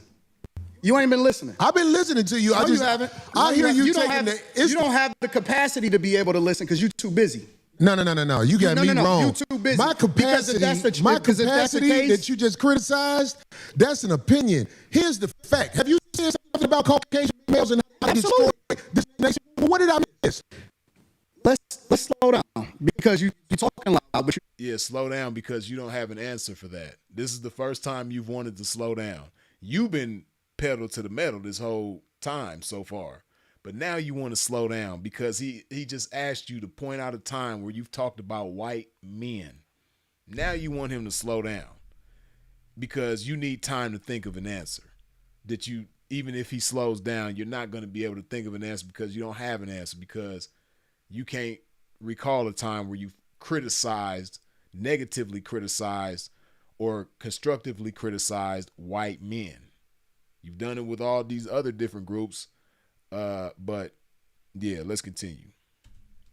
And a lot. You talking loud, and you still talking around. What did the Caucasian male do to America? Bring it down. I'm not getting into that. You dancing around it. Yeah, he's not getting into that. See, because Corey, again, you asking a white man to hold himself and talk about what his fellow white man has done to bring the country down. But you talking to a white man, Corey, he just look black. He sound black. He look black. You know what I mean? He might have some black characteristics because you know how you always got that one white guy that grew up around us, man, and he kind of smooth with it. You know what I mean? He kind of got a little flavor to him. You know, that's Anton. he's the white guy that grew up around black people, grew up in a black neighborhood, all this shit, you know, immersed in the culture, you know, listening to black music. He probably got black girlfriends growing up and all this type of shit. But he's a white guy at the end of the day. You're talking to a white man. So asking a white man when has he said something about white men down, bringing down the country in any kind of way, he's a white man. He's not the type, you do have white men that have accountability about themselves. You know what I mean? I ain't gonna sit here and try to act like ain't no such thing as a white man with accountability. They exist, but Anton ain't one of them. He's a white man that's gonna do the Barry Sanders on accountability. He gonna duck and dodge. He gonna do the spin move. He gonna do the wave, swim move, spin move, swim move. He gonna do all that. You know what I mean? But, see, Corey was deceived. Anton he's a white guy. Let's continue. And that's why I lose respect for you when you start dancing and kissing Caucasian males' ass. But I don't. Don't do that in front of me because I'm not an ass kisser. Okay, listen. This is where it changes. Now, Corey just pointed out how Anton, in his opinion, he kisses white male ass. This is what I want y'all to pay attention to right now, right? Pay attention to Darlene's face, which Darlene is the woman that's sitting up there with them, in between them, right? Pay attention to Darlene's face. This is what this explains everything about the disrespect, right? Now, a lot of people might be offended by what Corey said about kissing white male ass. But when we talk about people kissing ass, we don't put like sexual connotations with that, right? If you call somebody an ass kisser, there's nothing sexual about it, right? So, we wouldn't consider that like a sex play, right? Because when you talk about somebody kissing ass, it's pretty much saying that they a kiss up, or they a simp, or whatever the case may be. But pay attention to Darlene's face when Corey says that he's kissing ass, and then pay attention to Darlene's face when Anton references, Corey putting his mouth on other men's private parts. Pay attention to Darlene's face. Your boss. I don't have a boss. We say that. We say that. But here's the truth. I don't have a boss. It's a reason you go after black males or black people. You will go after white males. What are white males responsible for in this country as a downfall of it? Accountability smoke giver. I talk about everybody. I'm just saying, I ain't heard you talk about white men. Well, you ain't listening. You ain't been listening. I've been listening to you. I hear you taking you don't have the capacity to be able to listen because you're too busy. No. You got me capacity. My capacity that you just criticized, that's an opinion. Here's the fact. Have you seen something about Caucasian males and how they destroy this nation? Well, what did I miss? Let's slow down because we about to get there. Again, I don't want y'all to miss that. Pay attention to Darlene's face after Corey says that he's kissing white male ass. Just pay attention. You're talking loud, but you're not saying a lot. No, you talking loud, and you still talking around. What did the Caucasian male do to America? I'm not getting into that. I'm dancing around it. And that's why I lose respect for you when you start dancing and kissing Caucasian males' ass. But I don't. Don't do that. Look at Darlene's face. You see her expression is just the way it's always been. Pay attention. From me because I'm not an ass kisser of nobody. Yes, you are. You suck the dick of black people right now. You seen Darlene's face? That explains it all. Hold on. I'm trying to catch the right part. Hold up. I'm not an ass kisser of nobody. Yes, you are. You suck the dick of black people right now.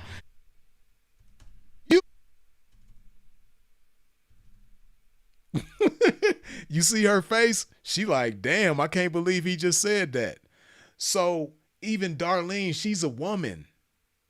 And she even knows that, like, man, you really crossed the line that's not cool to cross. Like, damn. You know what I mean? So this right here is just crazy that he said that, man.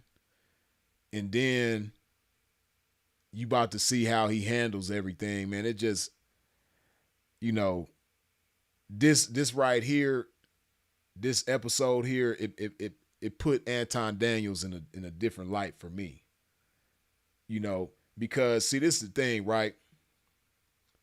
It's real easy when you have your platform on YouTube and you're to yourself and you're not being challenged in any kind of way, and you sitting in your own room or your office or your car or wherever you do your videos at, and you're by yourself and you're not being challenged by anybody, especially if you're a man, you're not being challenged by another man in the flesh.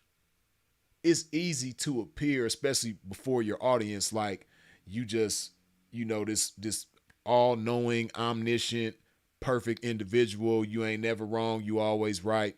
It's real easy to do that, right? But this is the moment of truth. When you see people have, you know, disagreements with each other, and especially men, when you see a man have a disagreement with another man and how they handle it, this is really going to show you the truth. This is going to show you who somebody really, really is. And this just showed me, you know, who Anton really is. I never saw who he really was before this, because like I said, he be in his office or his condo or his car or wherever he be at, out and about doing his videos to himself, again, not being challenged. Or when he does go on other platforms like Fresh and Fit, it's other lame ass niggas just like him. They all lame and they all agree with each other. They all had the same outlook on life and everything about it. So, you know, you're not going to really see the real him.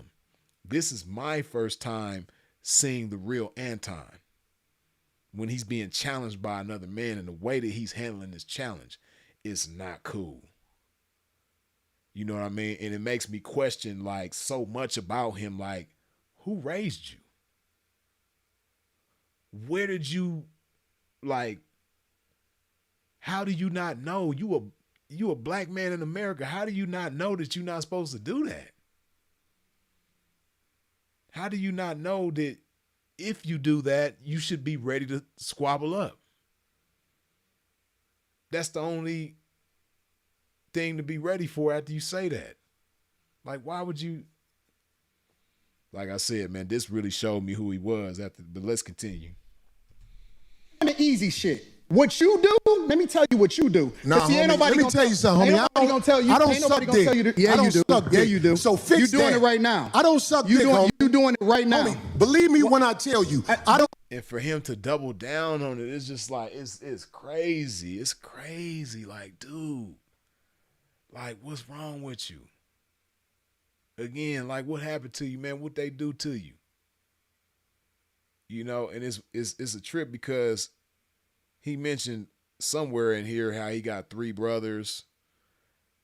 And, oh, yeah, he going to say that in a minute, how he got 3 brothers. And when they had disagreements, they squabble. He got nephews. He squabbled with his nephews and all this shit. If you had, like, real male influences, I don't know, but you got soft-ass, buster-ass niggas in every family, man. I guess. You got people like him everywhere, in spite of having the right kind of influences, the right kind of environments. Some guys just turn out like this, man. But let's continue.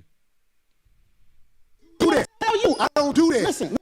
Don't come at me. No dick sucking shit. I'm gonna give you the same shit you give me. Let's see. I don't do shit.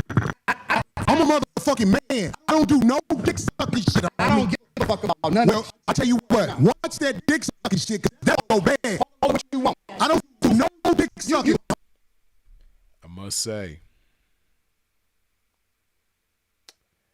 say, Anton's energy definitely changed when Corey got in his face.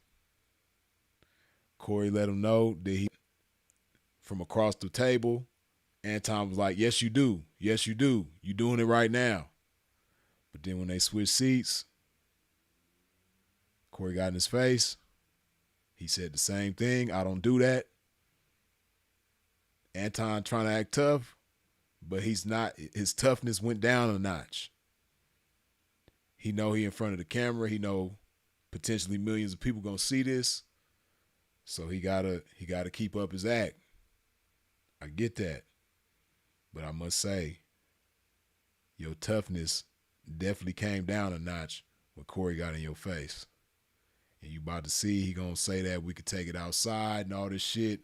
But it's funny because Corey reveals at the end of the video that he got a bodyguard there. So yeah, it's easy to act tough and say we could take it outside when you have a bodyguard there. You got a bodyguard and you talking about let's take it outside. Come on, man.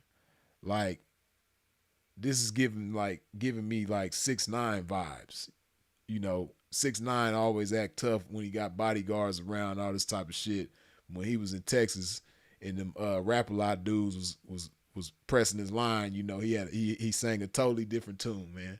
You know, everybody can act tough in front of an audience, but when that real pressure get on you, it's different. But I must say, again, I have to point out that when Corey got in his face,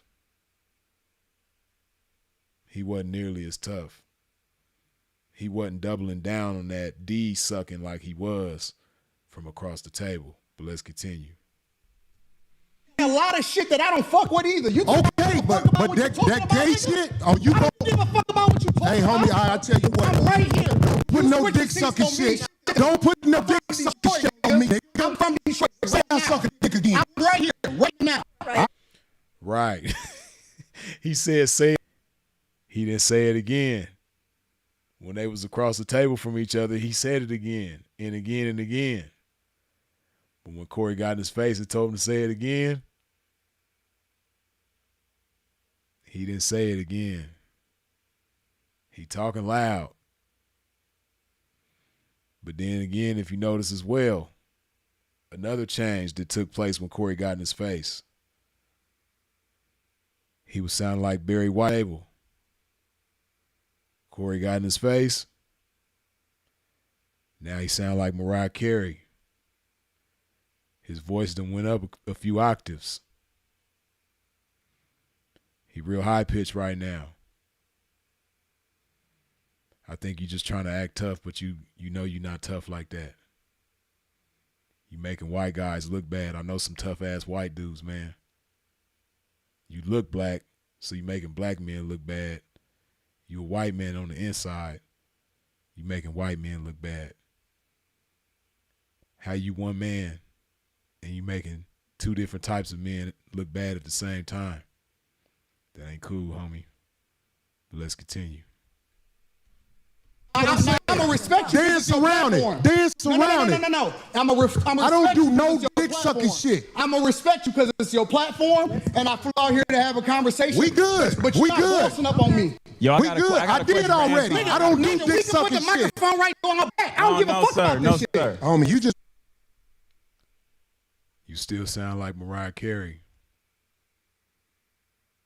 You talking about going out back, but your bodyguard is there. Cut the crap. Cut the cap. We don't believe you, even if you did have more people. Knock it off. Let's continue.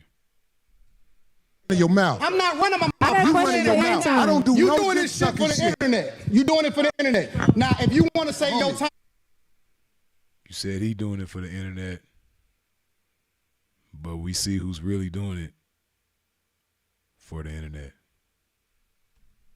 no, hold on. If you want I'll to say show you I ain't doing it for the internet. if you I'm want saying, to say anti, saying- listen, don't disrespect me like that. If you want to say anti, don't disrespect me like that. I'll respect you, but don't boss up on me because you said a lot of shit to me today that I don't fuck with either. But And notice, he was never specific about the stuff that Corey said that he don't fuck with. But Corey didn't disrespect you in the way that you disrespected him, though. You don't invite a man to another man's private parts. As a man, you're supposed to know that already. But he don't know that. But let's continue. That shit rag because you don't know me. You don't know me. So I'm gonna extend the same respect to you. You called me out my name. You said some wild shit, especially with regard to how we call this nigga out. This nigga, I'm telling you that you did. You can't. Y'all tell me when and where he did that, because I don't recall Corey calling him out his name. Never happened. But let's continue. He's doing that to deflect. Nigga, you know you wrong. But let's continue. Tell me how I get respect. I got a question for bro. Okay. No. Hold on 1 second. Hold on. We just getting loud. I ain't gonna get loud. Then don't switch seats. No, this because my I take- show. That's This cool. my show. That's cool, but I take that shit as a threat. Okay, well, it is a threat if you calling me dick sucking. I don't dick suck, my nigga. Man, fuck what you talking about. I don't bro. dick suck. If you want to get back to the conversation, because you ain't gonna do shit. Because you're not gonna do Come shit. at me with that dick sucking You're shit not gonna again, do nigga. shit. You're not gonna Come do at me with. See, I suck dick again, nigga. We can go I'll all back show right you now. the fuck I am. We can go all back right now. We can go with my right now. He said he won't do nothing, but he ain't gonna reiterate what he said like he was doing from across the table. Face to face, he not that tough. Let's continue. I bet you won't say that shit. We can go all back right now. I got money for all this. Whatever. I got money too. Nobody give a fuck about that shit. Nah, it's just not respect. I ain't falling for that. Don't let me get out the way. Don't get in the way of two niggas. Let me tell you. I just like that, man. I like how he just see Corey. See again, this is the moment of truth. Corey is really being a man, and I know people probably think that he was trying to. And see, before I watched this, right, and I watched a little bit of Anton shit, people was trying to make it seem like Corey was on some bully shit and trying to intimidate and all that type of shit. And it's like, no, you just disrespected this man in a way that you're not supposed to disrespect another man unless you are wobbled up. You know, but just like how you seeing the truth about what type of man Anton is, you're also seeing what type of man Corey is. And like I said, within all of this, he's shown a lot of restraint from the beginning, even to now. But even within that, I just like how he checked the bitch, though. Like, hey, man, get out the way. Don't get between two men. You know what I mean? And she politely and willingly obliged and got out the way. Didn't argue with the man. You know what I mean? So shout out to Corey and shout out to Darlene. You dig? Well, let's continue. Homie, I ain't got to go out back right now because we got to go out back to lead this motherfucker. But I'm saying that dick sucking shit, watch that. That's all I'm saying. And if I don't say it how you like If you want to get back to the conversation, we can get back to the conversation. Yeah, you want to get back to the conversation because you know you fronting. You really don't want to go out back and tussle with nobody. And you know your bodyguard is going to prevent that from happening. Or at least an attempt to. But let's continue. Just know. I'm not listening to none of that shit, bro. Here, nigga. I'm not listening to none of that shit. If you want to get back to the conversation, Long as you we can know. get back to the conversation. Long as you know. Bro, you not Because that ain't you nothing. not that tough. Hold up, because it was like this for a second. All right.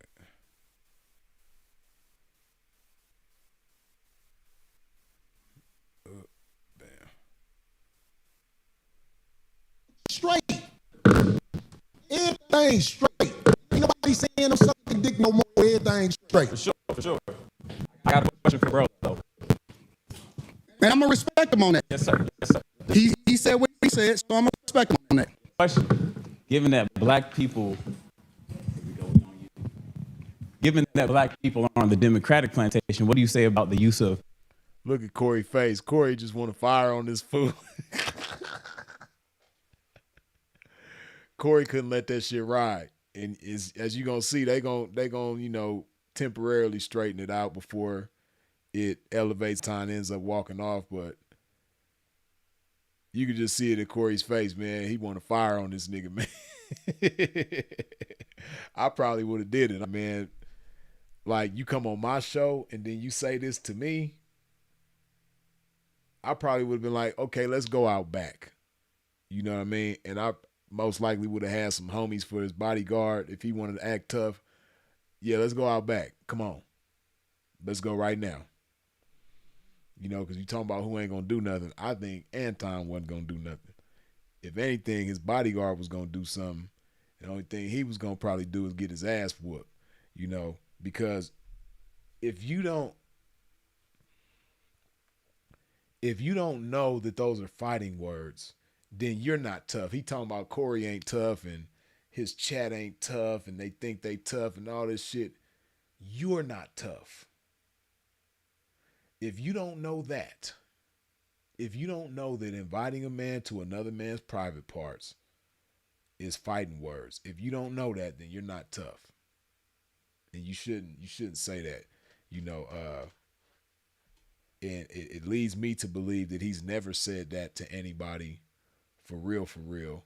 You know, I think what saved him here is the fact that it's cameras rolling and shit like that. I think if they were somewhere in private or off camera or something like that, I think Corey would have got on his head, you know. And I don't know how tough Corey is or how tough Anton is. But again, if you use words, you're not really that tough. But let's continue. Christianity to make slaves out of black people.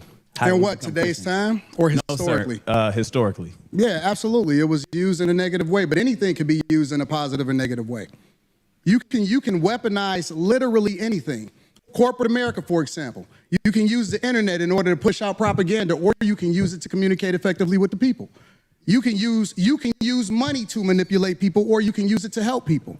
And so you can't just say that Christianity itself is used.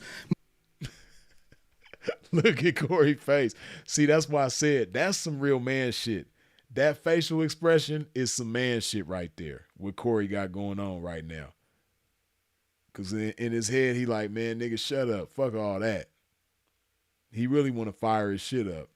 But, you know, he's really showing a lot of restraint right here. And that is some man shit. You know, what Corey is doing right now is mentally responding. What Anton did was emotionally react. You know, but Corey's face, man, I know because I've had that face before. Like any real man, you know, you done had this face before. Like he got that face of like, if this bitch disrespect me one more time, man, I'm gonna slap the shit out this bitch, man. This bitch got one more time. I'm trying to stall her out, but she just keep on being disrespectful, man. I'm finna slap the taste out her mouth. That's that face, man. Oh, man. Corey ain't letting that shit go right now, but let's continue. Muslim, the Quran is used in a negative way in order to control people. Absolutely. So it depends on the person, and that's why we evaluate the person based off of their fruits instead of evaluating them based off of Christianity itself. Because Right. everybody that calls himself a Christian is not a Christian. 100%. So I agree that the teachings of Jesus are pure. However, in the hands of Caucasian white males, That's not true, because I know some good Caucasian the teachings white of men. Jesus, And I know they some gave bad us slavery. Caucasian white men. Okay, Okay, right, so correct. look, check this So that's out. the This is main what I- point. listen, Let's keep everything respectful. Listen, this is what I'm saying. The reason I don't have a lot of people up here at the show is because I know a lot of people aren't initiated when it comes to talking to men of a certain mind state. And I don't believe you knew what you was doing when you said suck it, brother. I apologize. Okay. Hey, but I appreciate that. I apologize. I appreciate that because this ain't no show. The last thing I want to do is get into it with you physically. But I have a switch. I do too. And I'm a man. And I respect your switch. I respect I your respect you switch. too. Okay, good. I believe you do have a switch, Anton. But the type of switch Corey talking about is different from your type of switch. Corey is talking about a mental switch, like a light switch. And I believe you do have a switch, Anton. but your switch involves hip movement. Corey ain't talking about hip movement, but let's continue. I'm glad, We brother. good. It ain't no fake shit right here. Absolutely. We straight. I respect your switch, brother. And I'm saying, like, a lot of people don't know the way I was brought up. Corey, again, you talking to a white man for one. He just looked black, but he really a white man. For two, you can't respect his switch because his switch is different from your switch, man. Y'all don't have the same type of switch. But let's continue. You can't step to men like that. So I'm not checking you. I'm just trying to let you know We good. that when we talk to each other a certain way, like if dick sucking is brought up, that's just like motherfucking pissing on my shoes. So I'm saying, like, I could get back straight. When I shook your hand, it wasn't phony. Listen, I get into it with my homies. I get into it with my brothers. I don't get have no into it with sisters. squad, I got three brothers, and we scrap it out. I scrap with my nephews. It is what it is. And we shake hands and we keep it moving. Once we have a disagreement and we get it out of our system.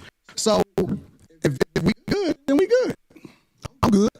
I'm with it. Let's get to the conversation. That's why I tried to explain myself right there, because I'm like, this man probably don't even know that my mind, Anton, my mind is set up when people do things like throw I call it backdooria on my show. When people throw that at you, it's a set off. And I'm saying, like, I ain't trying to get set off. I think I'm a lot more than somebody with name calling to get at me. But I'm saying, like, But see, I don't believe you, Corey. I don't believe you, bro. Okay. And let me tell you why I don't believe you. Because you do the same shit that you feel offended by. See, and Anton, yeah, that's why man, props to Corey because, man, he when it comes to self-control, he exhibited that extent in this episode, man. Corey displayed a great deal of self-control because the way Anton is, man, he really need to be slapped. Like, he ain't even the type of person that you knuckle up with, man. He really just need to be slapped. And I think if he gets slapped, he really ain't gonna do nothing. Like, it's just an act. It's all theatrics. It's WrestleMania to him. You know, that I don't believe you, Corey. It's just like I said from the gate. It was just diva energy from the gate, man. He was on some diva shit from the moment he walked up in there. He was on some diva shit before he walked up in there. And, you know, how he's saying, you know, Corey does the same thing that he's offended by. No. Again, I don't watch all this shit. I don't watch a whole lot of Corey Holcomb, but you can just see the character that he's displaying, that he don't invite men to other men's private parts unless he just ain't got no if he does do that, or if he has done that, I'm pretty sure it's with somebody that he ain't got no respect for and he don't have no problem squabbling up with. But let's continue. You do, absolutely. Give me an example. You just did it. You said a lot of shit to me that I don't necessarily care about. I ain't saying nothing about dick sucking. He said you said a lot of shit to me that I don't necessarily care about. And see, this is one of multiple times that Corey asked him to give him an example, and he never got specific. Why? Because it didn't happen. Shit ain't cool, man. You pick and choose what's disrespectful because you applying it to you. It's other people out there that don't take that shit. Okay, well, I'm glad you said that. So listen. See, this is bad, right? It's bad when you as a man remind me of women. When you say certain things, when I hear you talking, it reminds me of different women that I've had experiences with. That ain't cool. And that's like what he's saying and doing. Man, I done had so many hoes do some shit like that, man. Like, pimpin' know what I'm talking about, man. You do it. You say a lot of shit. You do a lot of shit that I don't agree with. You say a lot of shit that I don't like. Man, it's so many damn 304s I've dealt with that did the same shit that he doing right now, man. It just ain't cool, man. It's bad enough you're a white man trapped in a black man's body. Now, you saying things and behaving in a way that's just reminding me of different women in my life that I've had throughout my life. That ain't cool, man. But let's continue. At time. Let me say this like playing. But I get it because you don't know me and I don't know you. So you don't know what I look at as disrespectful. And so as a result, I just let that shit ride. The only thing that ever triggers me is, and this is why I like to do shows in person. I told you before the show, I said I don't do no more live streams with people that I don't know. Did I not say that? Because I want to see them look in their eyes and see what's really happening, right? And the reason that is because the only thing that set me off is if somebody make it seem like they ready to do something. Then I'm like, okay, well, it's all hands up. Fuck the conversation. Or how about this? People may be ready to do something for whatever reason they want to be ready to do something, but what I'm saying to you is, you know, in this world, they are trying to normalize men in dresses. They're trying to normalize a woman wearing a thong in front of a church gathering or whatever. Right. And you know what I'm saying? I could handle whatever is happening out there, but I'm saying, like, I'm still standing on this. I'm standing on this. If a man walking up to me with some homosexual talk, like I said this before, I could take a meeting at a brother like Tyler Perry's house because I know what's gonna happen if it go bad. The house gonna get towed up. I ain't saying that to act like I'm tough. I'm saying there are certain things that we as men cannot say to each other without clashing. And it's my opinion with niggas that I know and where I'm from. If I say to one of my homies, see, Corey, he done tried to explain it to Anton 1,000 different ways, but the bottom line is it's falling on deaf ears. Anton is still gonna be the same type of guy, you know, from a safe place in, but when the pressure is in his face, he gonna dial it down like he did on this episode. He's gonna be the same character. He's 40-something years old, about to change the type of guy that he is just by you explaining the same thing to him 1,000 different ways. He's not gonna agree with you. He's not gonna understand you. He's not gonna comprehend. He's just gonna keep being who he is, which is not cool. But let's continue. man, suck a dick. Everybody will get quiet that we know. And they'll be like, what is that? What is that? Because it's like, that's their home. And see, to be honest with you,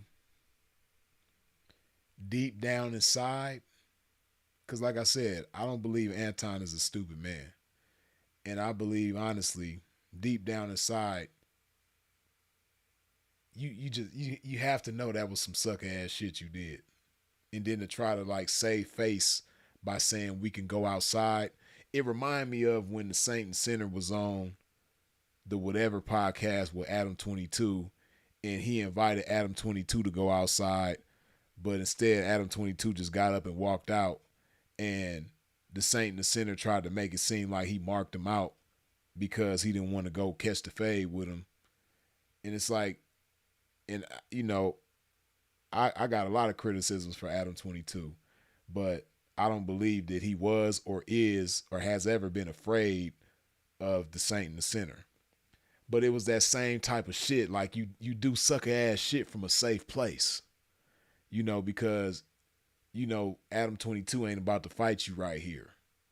So you invited him to some shit that you knew he was going to decline. And it's the same thing here. You know, Anton did that to save face.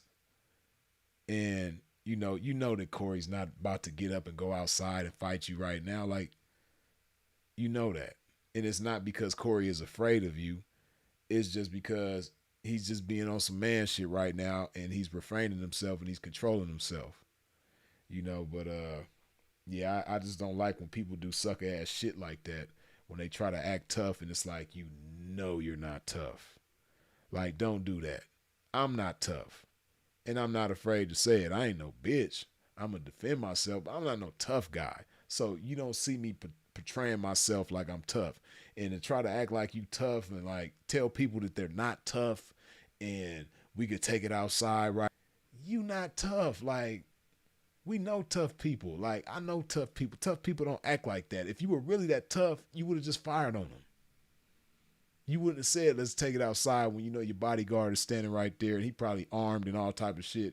No, you would have just fired on him. If that's how you really felt, if you really wanted to get down, you're not going to say, let's take it outside. You're going to fire on that man. But let's continue. Sexual talk. So what I'm saying is, you know what I'm saying? If it's one way to get a brother like me, I know brothers who are preachers that would put their religion down for that right there. That's all I'm saying, black man. Listen. That's what where you at. So I'm gonna respect that. Thank you, brother. It's simple as that. I don't want no drama. It's simple as that. I swear I don't want no drama, man. My life is good. Mine's is too. I believe you. My life is good. I'm man. with you. You know what I'm saying? I ain't want you to come up here for that. It's just the simple misunderstandings that we as men can have. I think older black men like us need to make sure there are boundaries that simply can't be crossed when men are talking. And if you tell me a boundary, Anton, if you tell me a boundary, I promise you, I'm going to do my best not to cross that boundary. I'm not. When I'm talking to Willie D don't like when you call him nigga. And I go out my way not to call Willie D nigga because I like him as a man. Willie too. For me though, I don't give a fuck about talking. I don't have no boundaries. I don't care if a nigga say something about me. It is niggas say shit like that all the time. Like that's. No, they don't. Niggas don't invite other men to private parts all the time.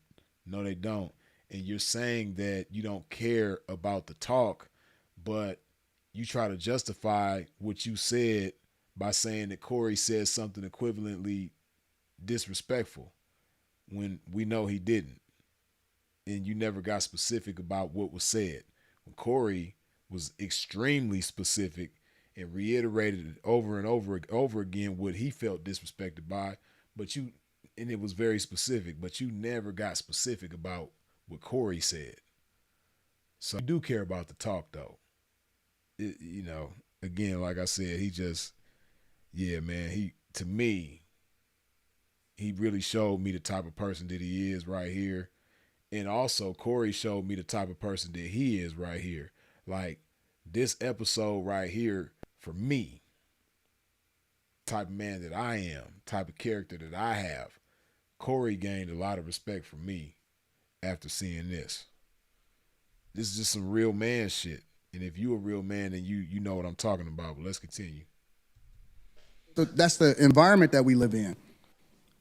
I only care about my real life. Can I ask you a question? You just said men talk disrespectfully to you in your face all the time. No. This is nothing. You did not hear what I said. I said they do that shit all the time. You see it in the chat. You see it in the comments. All of that shit, right? Yeah. I don't care about that shit, right? No, see, you see what he just did. He said him and his homies talk like that all the time. Or no, he said niggas. He said niggas talk like that all the time, which I would imagine he mean like niggas that he know. So, but let me not twist his words up. He said niggas say shit like that all the time, but then now he changed it from that to the chat. Yeah, man, he just this shit wasn't cool, man, on his part. But let's continue. Right, because that's for the internet. Right. So when people say stuff, I don't take it personal because it's not a thing to me. It's just talk. The only thing I care about is what happened in real life. When I cut that shit off in real life, my life is great. Right. Let me tell you something. Go ahead. So my is that I don't take nothing personal unless it get personal, unless it gets physical. That's the only thing I'm up on. Anything else I can walk away from, I don't give a fuck about that. My life, I'm probably gonna never see that person again. I understand. So this is why the chat, I allow them, and in fact, I encourage them to be themselves in the chat because this is a computer screen. But one thing I will say this is to the youngsters especially, because they the ones who really don't know. I'm talking about 35 and under. When you in a man's face, you have to watch how you talk to them because face to face is a lot different than the computer. And we just saw that. But let's continue. Computer, I got motherfuckers Let me ask you a question. This motherfucker saying all kind of shit about me on the computer. Let me ask you a question. But if they in my face saying that to me, let me ask you a question. It can go bad. Why? I'm not acting tough. Hold on. I'm not acting tough. I'm asking you a real question. Why do you get triggered if somebody says that to you? Like what is it in you that gets bothered by a switch? Okay, so listen to me. Manhood is all we got left. You really got to understand this. Just give me a second to land on this. I'm with you. I'm listening. If we don't have our manhood, we ain't got nothing. So when a man walk up to you and say something flirtatious to you, when a man walk up to you and say something where he's challenging your manhood and things like that, trust me, I don't care how savage it may seem. When you're dealing with a man, you can set a man off if you in his face and you saying things that are not.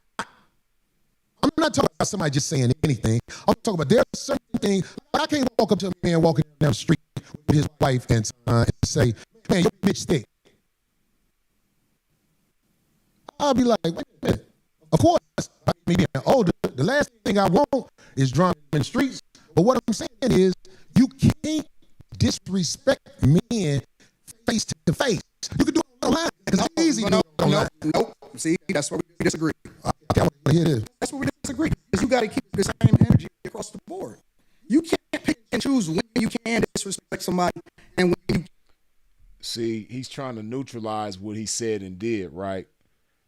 By trying to make it seem like Corey was equally as disrespectful. But Anton knows damn well, just like everybody else watching with a brain knows damn well, that Corey didn't disrespect him the way that he disrespected Corey, right?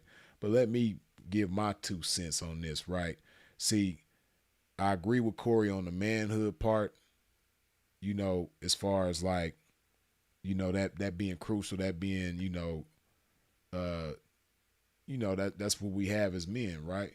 But what Corey is not breaking down is the bias and how it's so disrespectful. See, when you a man, you got to stand up for yourself. And if you let people play with you in that way, then they going to take it a step further and a step further because it's disrespect. People might, Anton is trying to minimize it to just words, but, words can lead to, certain things. And if you let people throw certain words at you as a man and you don't respond like a man, then they going to keep pushing your manhood further and further and further. It's going to get more and more disrespectful. And then people are going to think that they could try you and play with you any old kind of way. When they lose all respect for you, they going to do whatever they want with you. And if you're not a man, you just going to let it happen. So you have to nip that shit in the bud immediately and set the tone and let it be known, I'm not the one. Don't play with me like that. Corey was just pretty much saying what it is, but he wasn't saying why it is. That's why it is. You can't play with my manhood because you trying to open the door. And if I allow you to open that door, and if I allow you to walk in, then you're going to think you could do whatever you want inside this door, which is the door of my respect. And when you walk in, you lose all respect for me, then you could just treat me and do any kind of way with me. And it's no, you're never getting through that door. You never even gonna crack that door. Nigga, you not finna disrespect me at all. I'ma beat your ass. Period. You know what I mean? That's why we don't play with each other like that. And see, Anton is trying to like minimize it to just words because you're wrong. You should have never said that shit. It's just words. I don't get offended by words. Man, knock it off. We just haven't seen it. But we know damn well you done been offended by some words before. We all have. That's just human nature as far as being offended to the point where you do, or even if you ain't ready to fight, you just angry because of what somebody said to you or about you.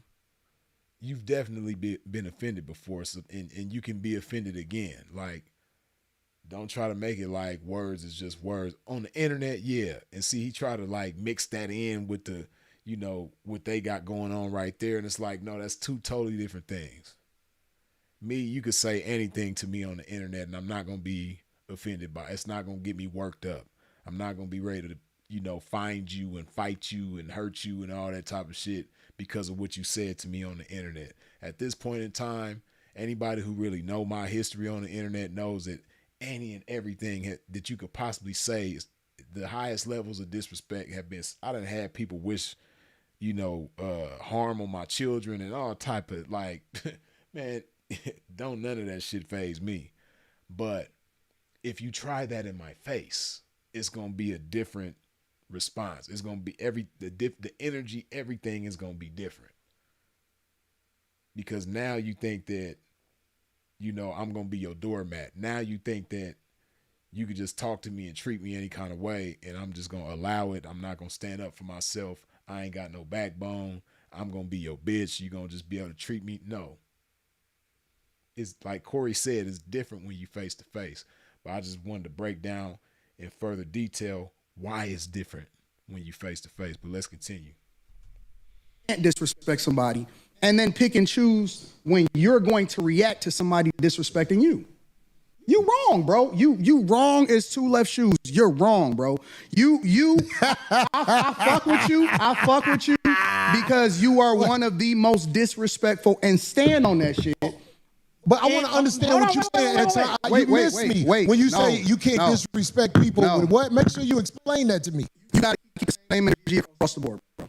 I don't understand. You can't say I'm going to disrespect you online. You saying keep the same energy across the board, but you didn't keep the same energy across the table. Because when you came across the table, you didn't have the same energy. So if you can't keep the same energy across the table, don't talk about keeping the same energy across the board. But let's continue.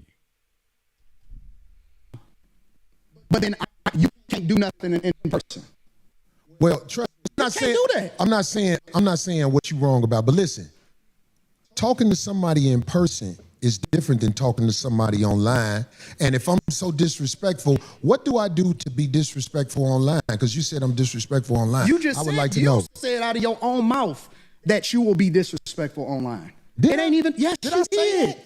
You Did just I say said I'm that. disrespectful online? You said you can disrespect. It's different if you disrespect somebody online versus doing it in real life. No, I didn't say what I would do.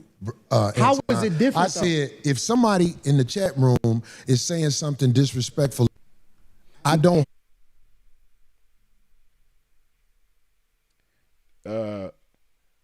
Must the I-5N is saying, and see, this why you gotta love the internet, man, because you have all these people with opinions that ain't never been in real life situations and that they don't understand how their words are a billboard for their character. Your words are really a billboard for your character. And your words are a billboard for the type of person that you are and the way that you think when you say this. Y'all talking, he didn't say it again. F all that. The nigga said it, period, several times at that. But he did. But that was from across the table. When Corey got in his face and told him to say it again, he didn't. He said it again and again from across the table. But when he switched seats with Darlene, got in his face and said, say it again. And he told him several, just like you said, he said several times he did. But that was from across the table. When he got in his face, he didn't have the same energy. And like I said, from across the table, he would sound like Barry White. Corey got in his face, he would sound like Mariah Carey. It's on video. All you got to do is go back and watch it. So that's the problem. He didn't have that same energy in his. Corey would have hopped his head. But let's continue. Hold that against them because they're What typing. about when you talking about real people? What do you mean? If you comment on somebody and you give your opinion on real people. See, I would have had to end this shit, man, just because, like, I don't like when people just, like, they they talk in circles and they dance around shit. You know, you Michael Jackson moonwalking around like, and you see how he's trying to pull all this different shit to try to justify what he did, and it's like, you know, that was some punk ass shit that you did. You know that was some punk ass shit that you did. You know what I mean? And now you talking about other people. That ain't got nothing to do with what you did. That's beyond talking about other people. That's a different level. And you're face to face. You trying to compare that to talking about other people on the internet. Like, come on, man. I don't want to go back and forth. I'm trying to make sure you understand what I'm saying. Do you hear me when I say what you're saying? Whatever I say online, giving an opinion of something is different than I said disrespectful. How can you determine whether or not somebody feels disrespected? Well, feelings is one thing, man. You felt some type of way? Yeah, because ain't nobody can stand in front of my face and talk to me like they on my level when it comes to homosexuality. Like that'll start a war. That'll start a war. We can agree to disagree. I think you're wrong, bro. I personally, I'm telling you directly, you're hypocritical. Okay, well, you could say that. I don't think I'm gonna win that argument. Man, this like I said, man, this shit just remind me of so many bitches that done been in my life, man. Like, man, this shit is sad, but let's continue. With you now, but what I am saying to you, Anton, is when you are talking to me face to face, trust me when I tell you this, man. It's different than online. Face to face. Person in real life as I am online. I'm gonna tell you that straight up. Anybody, listen, I go city to city. I'm not an online nigga, bro. Like, I create content online, but I really am out in every single city. I visited almost every single state. I have real meetups in real life, hands. I kick it with people in real life, and I go out there and kick it with people. I'm not different online than I am in real life. People may think that because they may have never met me in real life, but I keep the same energy. I reciprocate, or I'm willing to walk away unless it goes up. If it's gonna go up, then it's gonna go up, and we just gonna figure it out from there. But the fact of the matter is, I don't switch up. See, I'm not gonna talk about you online. Hold on. I'm not gonna talk about it. And then when I see you in real life, I'm gonna be like, man, you know I'm just playing. I'm not that type of nigga. Yeah. Either I fuck with you or I don't. But see, that's just one scenario, Anton. What I'm saying to you is this. This is what I'm saying to you. I ain't saying it to offset what you just said. I'm trying to talk to you now. And I'm not a tough guy either. I'm not either. I'm not a tough guy. I'm not a tough guy. I don't even want to perpetrate like I'm a tough guy. But what I'm saying is, when men stand between each other, there is energy that is being transferred. And trust me, when men disrespect each other face to face, motherfuckers can breathe. That's why when I'm talking to a man, especially face to face, I try to make sure I don't go over the line. If I ever go over the line, I can apologize. That's what I'm saying. I understand what you're saying, and I agree with you. Right. Why is it only face to face? That's where we disagree at. Well, anything I said, I will say in the face of a man that I said it about. Because I don't go there to try to. I don't have to shock jock, even though that's something that people say easily. Oh, he's shock jocking. No. Anything I've said about anybody, I would say right to them if they said it in front of me. And I would like for somebody like to research the internet on things I've said and show me that I wouldn't say something to somebody if they were standing there. The only thing I said I wouldn't say to somebody if they were standing there, because I saw Charles Barkley in the airport one day. And I realized how big he was when I saw him in the airport. Now, I've said things about Charles Barkley. If he was standing in front of me and he said, say that shit now, I'll be like, we black, man. Come on, let's calm down. I ain't gonna lie. That's the only one. You know what the problem with this show today is? We got to do a part 2. Because we ain't talked about none of the shit that we supposed to talk about. That's why, because we can't say dick sucking in front of each other, brother. Well, I know that now, right? I get it. And I appreciate you for giving me that, because that shit, I forgot. I'm still Corey. Because I don't live a life of getting into it with people. I really don't. No, Corey, you pick on people that you think ain't gonna respond to you. Now, give me an example. Corey. He never gives an example. Like Corey done asked him so many times, and you're doing this to deflect because you know the shit you said was wrong. You know what you did, and that's a part of being a man. See, when you a man, especially when you dealing with another man and you've wronged another man, you know what? You right. I went too far, man. I apologize, man. If you want to knuckle up, we could go do that.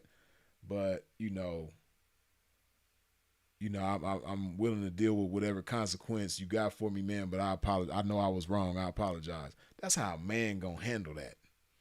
But instead of being a man about it, he try to neutralize it and downplay it and you wrong too. Men don't do that. Men don't say you're wrong too. Men say, you know what? In spite of whatever you right or wrong, whatever, I know that I'm wrong. So because I was wrong, whether you wrong or not, that don't even matter. I'm wrong.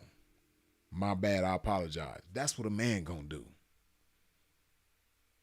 He gave a little fake ass apology, but I call it fake because within it or around it, he's still, even right now, trying to justify what he said. Now he trying to say that Corey be doing the same thing, but Corey done asked him a million times, give me an example, and he cannot do it. Lame as hell, man. You pick your targets based off of what you think they ain't gonna do. And that's why you feel comfortable saying some of the wild shit that you say online. But I asked you this, and I'm gonna ask you again. I'm not gonna say Give no me names. an example. No, I'm not gonna say no names. You can't give an example. No, I can. Will you please? Because I don't want to implement nobody into this that that'll be bad. That's not a good thing. What do you understand? I like to speak from my own perspective. I accidentally turned the captions on. Hold up. But you see how lame that is? It's like he took 20 minutes to come up with a reason of why he ain't giving an example. And now he done finally thought of something that's like, well, I don't want to implicate anybody or I don't want to put nobody in the mix because that'll be bad. If it's already on the internet, and Corey got a big ass platform, so if he did it, then a lot of people would be familiar with it. So it's not like you're bringing a revelation if you were to mention a specific person that Corey done says something disrespectful about, or he'll say something about him on the internet that he wouldn't say to their face. If it's on his platform, then it's well known already. It probably got millions, if not hundreds of thousands of views. So why are you afraid? It's because you know you're wrong. And you don't have a specific example of what you're saying. You're just deflecting. You trying to bury your bullshit under a bunch of imaginary bullshit that you saying Corey did. But it's like, no, take this bullshit off. We gonna stay on your bullshit because your bullshit is real. You really did that. The shit you saying I did didn't happen because you can't even tell me how, when. You can't give me no details about it. It's all in your head. But we all seen what you did, though. Let's continue. It sounds like babble. But you know it's not babble. It's real, and you know it's real. That's why you laughing. I'm laughing at you because you didn't. I had to ask you twice so far. You pick your said targets I pick on people carefully, and I said, give me an example. You pick your targets carefully, very carefully. So you can't give me an example because that's the third time. Okay, I'll give you an example. Okay. You tiptoed around Dave Chappelle. You talking about the last time I said something about it? You tiptoed around Dave. I did that. You tiptoed like a ballerina.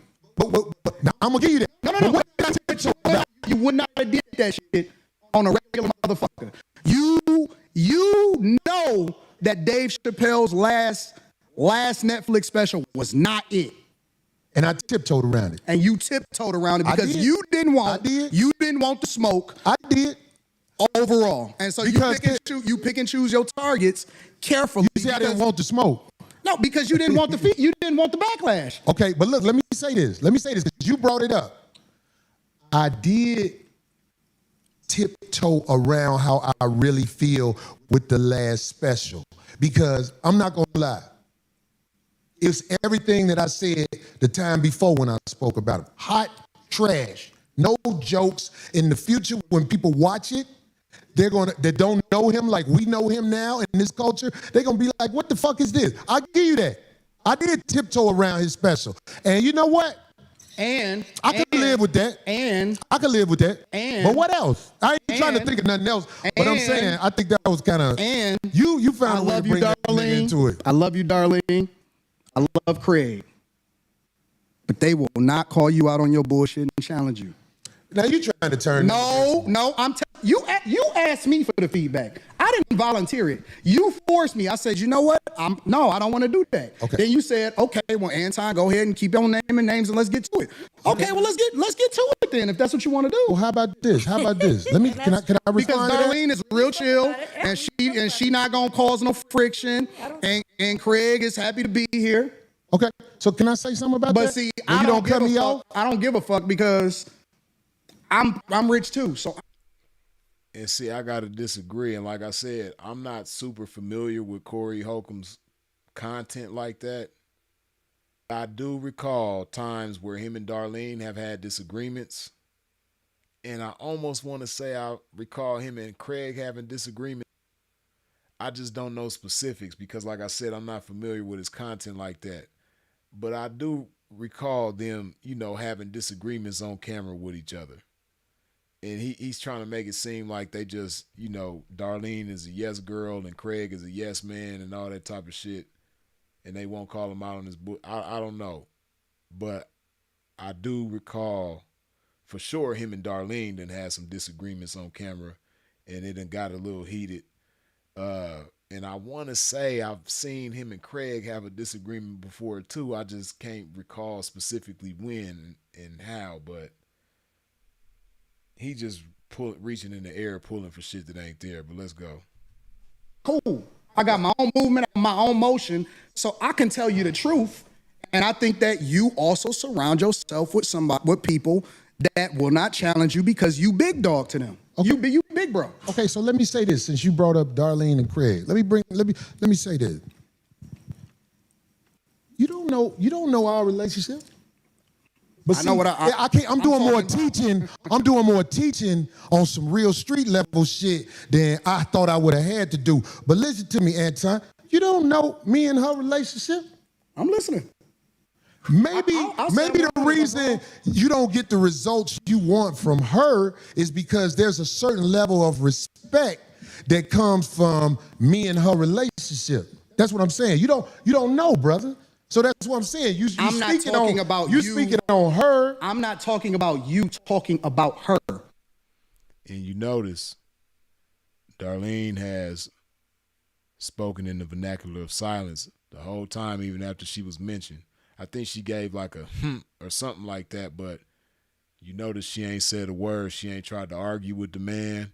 She letting Corey do his thing. You know what I mean? For the ladies in attendance who don't know how to do that, you watching a real woman in action. She ain't getting in business. She done fell all the way back. When Corey told her to get out the way, she got out the way, and she been quiet and out the way ever since. And even after her name was brought up in a negative way, I'm pretty sure she doesn't agree with, she done kept her mouth shut and let Corey handle it. But let's continue. I'm talking about when there's certain subjects that come up on your show. We done argued on the air a million times. Man, come on, bro. I'm just saying. And see, Corey just confirmed what I said. I done seen him and Darlene have disagreements and it get heated. I done seen that for sure. It's one particular episode that I have in mind where Corey has said some shit about Darlene and Darlene didn't agree with it and they was going back and forth and it was like super heated. I just can't remember what episode or what the topic was or what Corey said, but he said something about Darlene that she didn't like and she didn't agree with, and they got into it and it was heated. I just can't remember, but like he said, they done argued a million times on camera. I could believe it because I seen it happen before. at least one time with them. And like I said, I'm pretty sure I've seen him and Craig have some disagreements as well. But let's continue. Sometimes you be on bullshit. Nobody call you out on. Now I'm trying to teach you, but I don't think you catching it. Okay, I'm observe. You don't know my relationship with this woman. You don't know. So when you see it online and speak on what you see online, you can't really speak from factual things that are happening in the world, Anton. Okay. That's what I'm saying. So, and with Craig, I don't know why motherfuckers say Craig don't have a backbone around me. Because one thing I say that Craig beat most motherfuckers' ass I know. I see motherfuckers don't be fighting Craig. I see motherfuckers don't run up on him with that bullshit quick. The motherfuckers who I seen ran up on Craig way bigger than Craig. So the obvious needs to be said because a lot of people who don't know the obvious, and I can't teach you that in an episode. But I'm saying, like, you ever see me around any woman, Anton? If you see me around any woman, trust me, dude's been paid, homie. And I can't say it no other way better than that. Dude's been paid. That might not be something you catch. I'm saying this for the streets. Dude's been paid, homie. Trust me, man. Trust me. I don't be around just anybody. I can't let any type of woman just come with me and be connected to me in no way. I don't like that. If you're around me, it's a reason you're around me. And I'm saying, like, I don't know if I could graduate you to that next level of the conversation. And it ain't no disrespect to you. But I'm saying, like, you see somebody around me, I ain't just got anybody around me. Dude's been paid on me. That's what I'm saying. And I ain't saying that's up either. I'm just trying to say it in a way where I hope you can understand. Yeah. So anybody around me, dude's been paid. I don't let anybody around me. If you're around me and dudes ain't been paid, I'm trying to get away from you because I don't know you. And ain't no dudes been paid, so I don't know you. I don't know you. And we spoke right before the show. Question for Anton. What happened? No, I'm not talking about. No, I understand. You get me? I got that. I got that. But in my case too, whenever I choose to speak up or challenge him on anything or tell him, look, I don't agree with that or what have you, keep delving into it because I don't see the point. Because I know at a certain point with men like your age, there's not going to be any change. So why? I don't even bother with it. I just, I might say, I don't like that. I don't agree with that. And then if they want to. She's saying that, and that's probably how she is for the most part. But I have seen her get a little heated with Corey before. Like I said, it was this one episode, man, where Corey had said something to her that she didn't like. She got a little heated on there. For the most part, she got like a real meek demeanor, and I believe that's who she really is. But as a human, especially as a woman, buttons can be pushed. And her buttons one day, and she did get a little heated with him. You know what I mean? She did but true to what she just said though, she didn't just keep going on and on and on about it like how they doing right here, Anton and Corey. That part is true. Like she don't strike me as a type, and I haven't seen her just go on and on and on and on about disagree with. But she will get heated though. I've seen that. But let's continue. I'm not for it. I'm with you. That's it. I just don't like. I don't do that. I got way more important fish to fry in that. And I thought I'm not going to change this man's mind on stuff, so I just don't even bother. That's it. But another thing about the ladies, since we talking about this, see, whenever I see a woman with a man, most of the time, if it ain't your wife, I already say to myself, what is this fuck shit?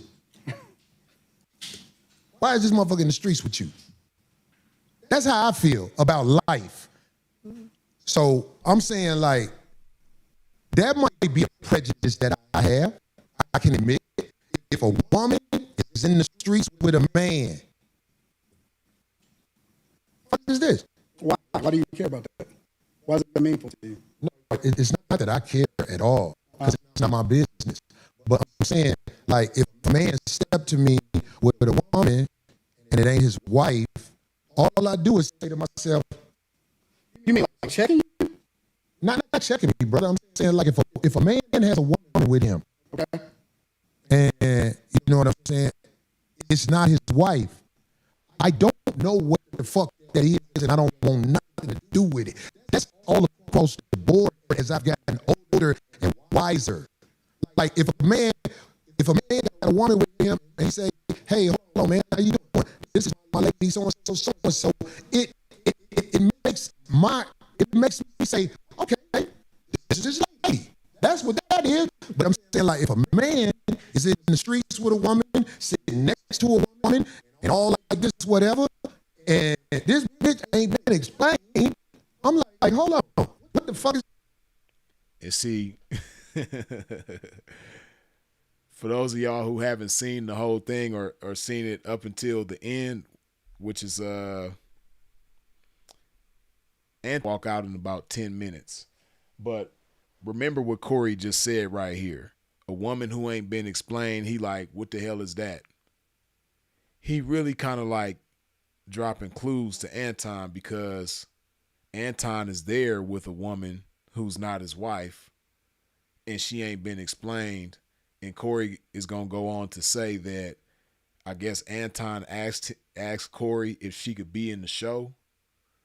But Corey is like, I don't know who this broad is, and like, this ain't your wife, so like, why the hell you trying to get her on my show? Like, you know, Corey like looked at it kind of funny. So it's funny that he's saying what he's saying right now because it's gonna make sense after Anton walks out and Corey says what he says as Anton is walking out. But just keep that in mind. But let's continue. Sucker shit, especially if it's imposed in any way. That's what I'm saying, G. And I know you know what I'm talking about because you ain't finna act like you ain't smart. You smart than a motherfucker. I don't know what you're talking about. Well, if somebody introduces you, if somebody And man, see that's some straight bullshit, man. Like, yeah, and Anton, man, he got some ways about himself that just ain't cool. Like, I don't know what you talking about. Like, you didn't have to get specific, but you didn't have to say, I don't know what you're talking about. You didn't have to say, I know what you're talking about. You just didn't have to respond if that's what you didn't want to do. But to sit up there and lie, talking about, I don't know what you're talking about, straight nonsense. What are you talking about? if somebody actually walks in and takes the time to introduce you to somebody, that's being imposed. I'm like, I say, what is Corey talking about? All the uninitiated don't know what I'm talking about. I'm like, don't introduce me to, especially if I know that person. This is what I know. This is what I am. I admit that I am a C student. In what? In life and everything. In school and everything. I'm a C student. So the way I like to do it is I like for people to break it down to me like a C student. Help me to understand like I'm barely graduating. Break it down to me like a little child. The way that you would talk to a child, talk to me. Right. That's why I like to do it. And it's easier for me to digest it. I like that you said that, but see, I'm at a stage of the game. I ain't got time to talk to kids. Why not? I don't got time to talk to kids. My kids grown, and I'm saying like if they ask me to go to school and speak to the children, I would tell the children to do what's right, because I know that's what they're supposed to do. I'll do what's right. Whenever you get that feeling like you're doing something wrong, then step back and do what's right. That's what I would tell kids. That way I would be able to speak from the heart. So you're one of those do what I say, not what I do? No. Right. Let me tell you what my translation of that is. This is my translation of that. I don't want to substantiate my argument, or I don't want to break it down to where you'll actually understand it because you may be able to break down what it is that I'm saying. So I choose to only speak in riddles, and I also want to speak in parables because then I could say, well, if you don't know, you don't know, you don't get it. I might get it. Exactly what you.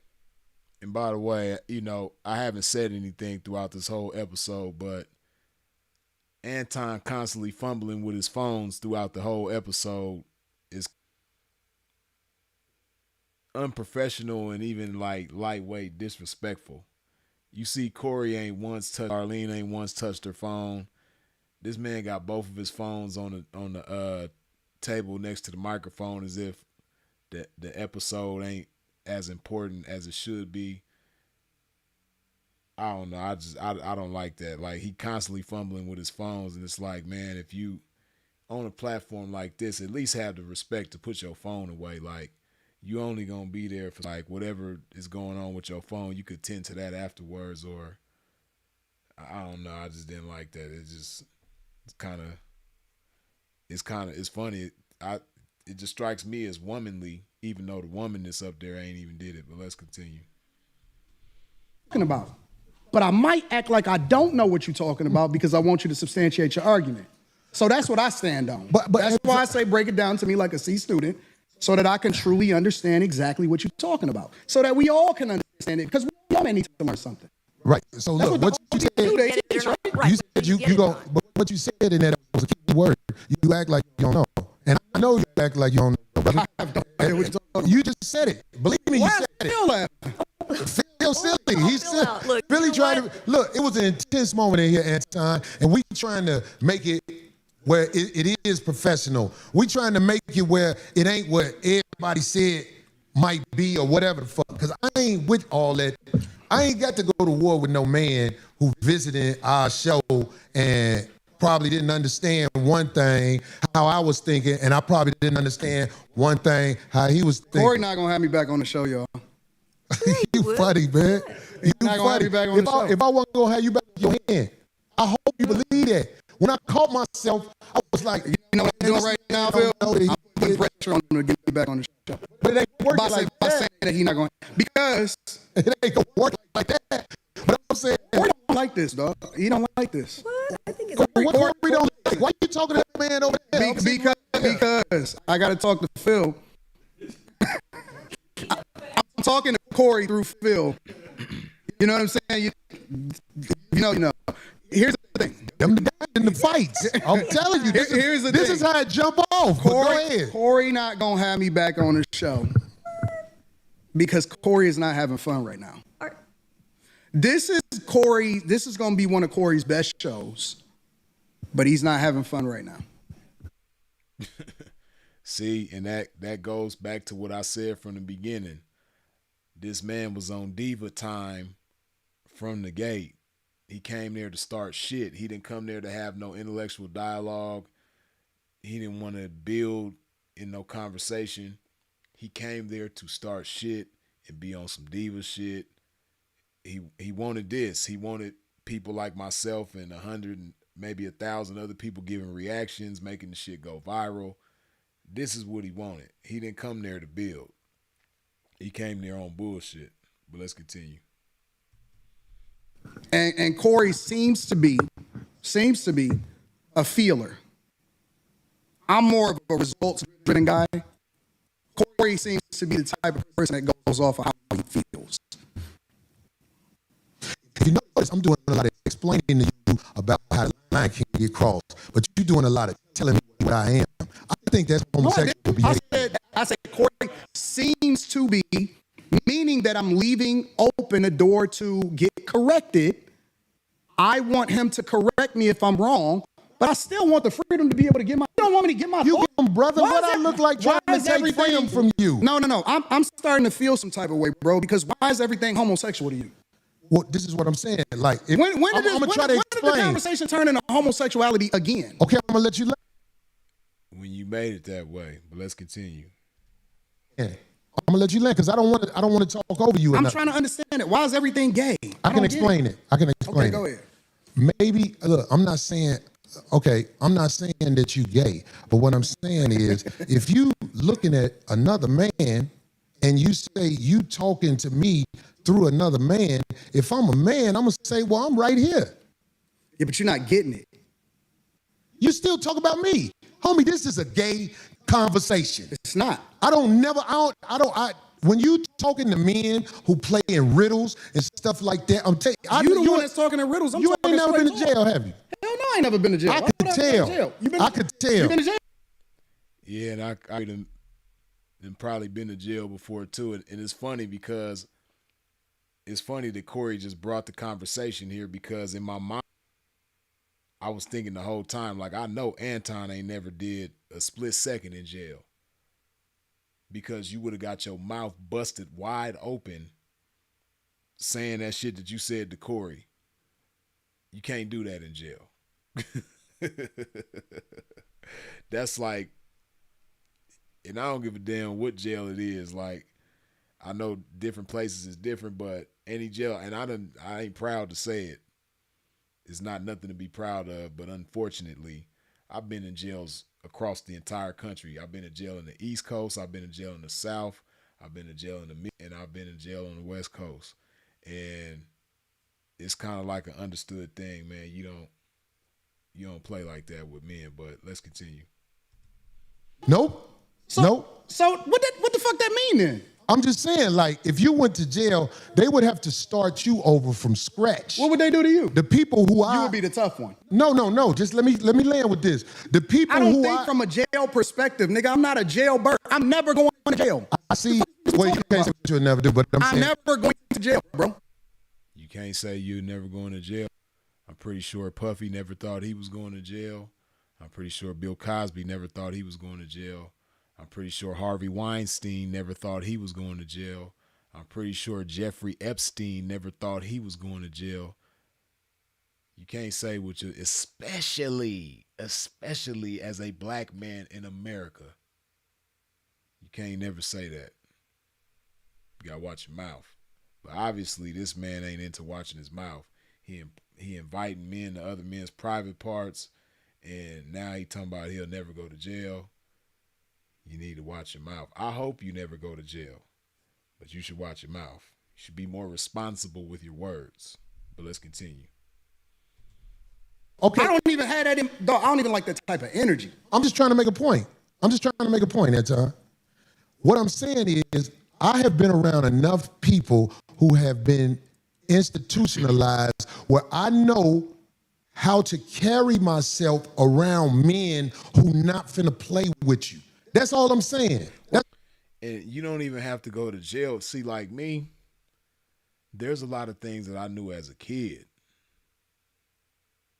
not to do with men before I even sat foot in the jail, because like Corey is saying, when you've been around guys that's been institutionalized, you know, I got a whole bunch of uncles who done been to jail, older cousins, you know, my dad done been to juvenile hall. He done told me stories about that when I was a kid, like, and then just prison and stuff when you a kid, and you see how they interact with each other, and you see what they don't do. You see how they check each other, or they check somebody to disrespect them.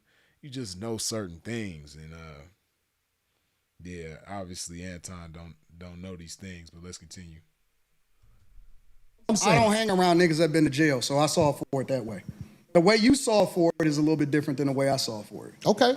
So I choose not to hang around niggas that's been institutionalized, that had to carry themselves a certain way because they made a decision that they wasn't supposed to make. And you know, it shows that you've been around people that ain't seen the other side of the game. Because some of the smartest men I know they've been to college and gave that time up, and it was actually a learning process for them. But they still got to stand 10 toes down when they out here. And I don't believe that you tried to disrespect me now that I've been talking to you. I don't believe that. You are the way you are. I am the way I am. And it can clash if people are not educated on how to be around each other, because men can go to war over misunderstandings. He's throwing an intellectual shot right now. What am I doing? So without saying it, he's basically saying, oh, you from... And he doing that gay shit again, talking about a man in front of the man that he talking about to another man. That shit is weird. Like I said, man, he just remind me of certain hoes I done had before, man. This shit ain't cool. This ain't cool, man, but let's continue. Different space, so you don't get the way that we move over here. Over here or anywhere in the United States of America, and that's not a black thing. I'm talking about Caucasians, Hispanics, and Asians. Understand the respect level men must have when they're in front of each other, because it can trigger war. That's all I'm saying to you. I understand everything that happens when it happens. No, you don't, because he's you a million times and you still don't get it. And see, like Corey is saying some real shit, man. Like, and he's using jail as an example because it's a good example of because people look at like Anton. He looks at jail people like they less than and this, that, and the third. But some of the most remarkable people that we know of throughout history have been in jail before. Like, you ain't nowhere on the level of a Nelson Mandela, and he did more time in jail damn near than you've been alive. Malcolm X done been to prison before. The list goes on and on of people who made a difference in the world that were once incarcerated. So you can't minimize somebody just based on the fact that they've been to jail.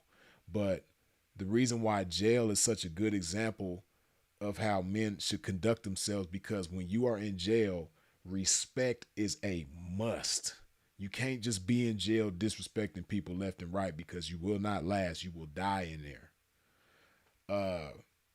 Just a prime example of like how things can go left so easily. For those of y'all that I'll say is like, I'll say like 40. I even give it 35 and up, right?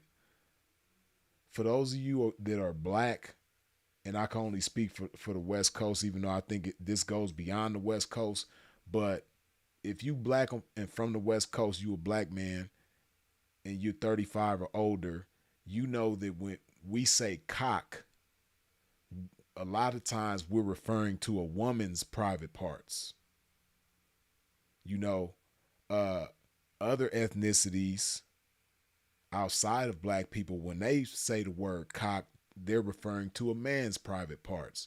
So one time when I was locked up, it was a brother that was talking about, a woman's cock, like him getting some cock or something like that, but he was talking about a woman. And it was a South Sider, a SA dude, Mexican dude. He was like, "What you mean getting some cock? You gay?" And the brother was like, "Hell no, I'm talking about a woman. Whoop de whoop de whoop." And then he was explaining to him like, a cock is a woman's, private area. And he was like, "Man, that's some gay shit, man. A cock is this and da da da da." And they was almost about to fight. And in prison, if a black and a Mexican fight, that could start a whole war, as Corey just said. A little bit of disrespect can start a war between groups of people. You know what I mean? So, but when you a man, though, you don't have to go to jail to know this shit. It's just some man shit. It's just like I said, jail is a good example because jail is like respect is foundation. But you don't have to go to jail to know about respect. But, Corey he beating a dead horse at this point. But let's continue. I'm a chess player.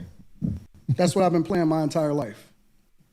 Okay. Maybe you walked into something that you wasn't expecting. I don't go with. Maybe I knew what you. Yeah. Corey did walk into something that he wasn't expecting. One, Corey didn't expect a white man to be on this episode, but he's sitting down with a white man. He just looked black. So Corey was fooled by the fact that he looked black. Corey don't realize that that's a white man. So that he walked into that not expecting that. And then two, this is a white man with diva tendencies. So you got a white man diva on the platform when you thought you was going to have a black respectable man on the platform. No, you got a white man diva. You got Elton John up there. You know what I mean? You thought you was about to sit down with brother Reza Islam or brother Nuri Muhammad or something like that. You thought you was finna sit down with that, but no, you sitting down. You sitting down with Elton John right now, man. He don't look like Elton John, but he's really Elton John though. That's who you sitting down with. So yeah, you right about that, Anton. That's like the realest shit you done said throughout this whole episode that he didn't expect what he walked into. But let's continue. Was gonna do before you did it. Maybe. Who knows? Maybe. But I tell you what, that's a dangerous game to play, especially if you got a life that you live in. Because I'm telling you, man, it's a lot of people in the cemetery that didn't know it was finna happen like that fast. That's why out here, I try to walk under the code. There's a code out here. No, you don't. And that's why I said You say I don't walk under the code? No, you're hypocritical. I told you that to your face. The whole world a hypocrite, but what are you talking about? No. You're a hypocrite. You're a hypocrite when it comes. I believe you. When it comes to specifically you moving by a code. I don't understand what you're saying. Because you think that you can say what you want to say when you want to say it, and that people are supposed to respect the way that you move. But I don't think that you move the way that you're supposed to anyway. I want this thing to be studied because here's the truth. Brother Anton is talking about everybody else but himself and white men. This is a fact. I like this chat. Let me tell y'all why I like the chat. Everything but himself and white men. No, listen. I told y'all I want to come back and have a full conversation about it. But we can talk about it right now. I ain't got nothing better to do. Study this episode. Shout out to shit on himself. Now, you shitted on black people. You shitted on motherfuckers. I feel like I shitted on you. To your face. To your face. Be careful shitting on me because I feel like you're talking shit again. I'm not talking shit. I'm telling you. Careful. I'm telling you. You shitted on me to my face, but that shit will lead to some danger. Will we please stop the Trust me. The tough talk? I got security. You got security. Homie, I ain't got security. Them my people. Cool. Them your You security gotta hire a motherfucker to be with you. Absolutely. I'm on. Absolutely. I told you, Corey, this is a white man. You know what I mean? White men come to the platform, man. Like, if this was a brother for real, man, he probably would have had one of his homeboys with him or maybe a couple homeboys or something, man. You know, white guys hires and they have paid security guards. Corey, I tried to tell you, man, like, I wish I could have talked to Corey before this, man. But then again, I didn't know Anton as well as I do now based on what I'm seeing. I never seen this extent of Anton to see this side of Anton. But this is a white man. He don't like black people. You know, he's a diva. And, you know, white guys, that's what they do, man. They pay, you know, security. You know? But let's continue. Don't have hired somebody. You better. 100%. How you be talking? Corey, stop talking tough. Stop talking. Homie, tough. you just said that. I'm not talking tough. I'm talking to you straight up. Why are you so? You said you disrespected me in my face, and then you act like it was all good. That I disrespected you to your face. So I'm confirming what you said. You felt disrespected. So I am telling you that I disrespected you. If that's the way you felt, is that not what you said? You said. He's back to Mariah Carey again. You see how often he switches from Barry White to Mariah Carey. But when things get really heated, he turns into Mariah Carey. I told you he was a diva, man. You know, he got a lot of Elton John in him, but he got a little bit of Mariah Carey in him too. Let's continue. And so I apologize when you said that you felt disrespected. No. The reason you said you disrespected me in my face, you don't accept the apology because you still talking about everybody else except yourself and white men. I'm telling you what I said. You felt offended by it, so I apologize. All I'm doing is rehashing the conversation that happened. Why are you so easily offended? You still talking about me? It sounds like I'm arguing with you. I be around bitches and they tell me about myself all the time. But he don't care about words. But when he referred to him as a bitch, he got up. And now he's ready to leave. But he don't care about words. Be gone. No. That shit don't hurt no feelings. It's probably better this way. Because I just proved my point. Be down. You proved the point. Just gone, man. Just gone, man. You gone. I'm not shit. You did this. You hypocrite your ass. Hey, homie. All right, get your bitch ass the fuck on. And walk over there with your bodyguard and your bitch, nigga. Walk over there with your bodyguard and your bitch. I got shit to do. Don't bring bitches up here, dog, that you ain't finna stand on. Remember I told you that. If you got a bitch, you explain the bitch. Don't ask her to be on my show, nigga. I don't know that bitch, nigga. Now get your whole ass the fuck on and pay for your pussy like you got to, cake ass nigga. Oh man. Yeah. Let's continue. Cause he gonna break it down. And go nigga slap the shit out your bitch ass. I got shit to do. I ain't finna follow that nigga out the door. I am who I say I am. I stand on it. Fuck a friend. Now who the next motherfucker come up here? Well, There's a new word in the dictionary called rape bait, right? So that's what you just witnessed. So rape bait. it's Let me tell you something. a new word. That ain't no new word. Okay, bet. It's Let me tell you something. new word. Where I'm from, if a nigga say something about sucking dick, nigga, it's on. Ain't no I don't know nothing about no niggas saying nothing to no nigga where niggas talk about suck dick and niggas be ready to swing. he knows that. But he didn't say that dick sucking shit again. Get your fat ass out of here, nigga. There's just certain words That's you just the don't hate. use. He here with this bitch that he know ain't his wife and motherfucker trying to get the bitch on the show. Bitch, nigga, you ain't got it like that. Nigga, get your cake ass out of here, nigga.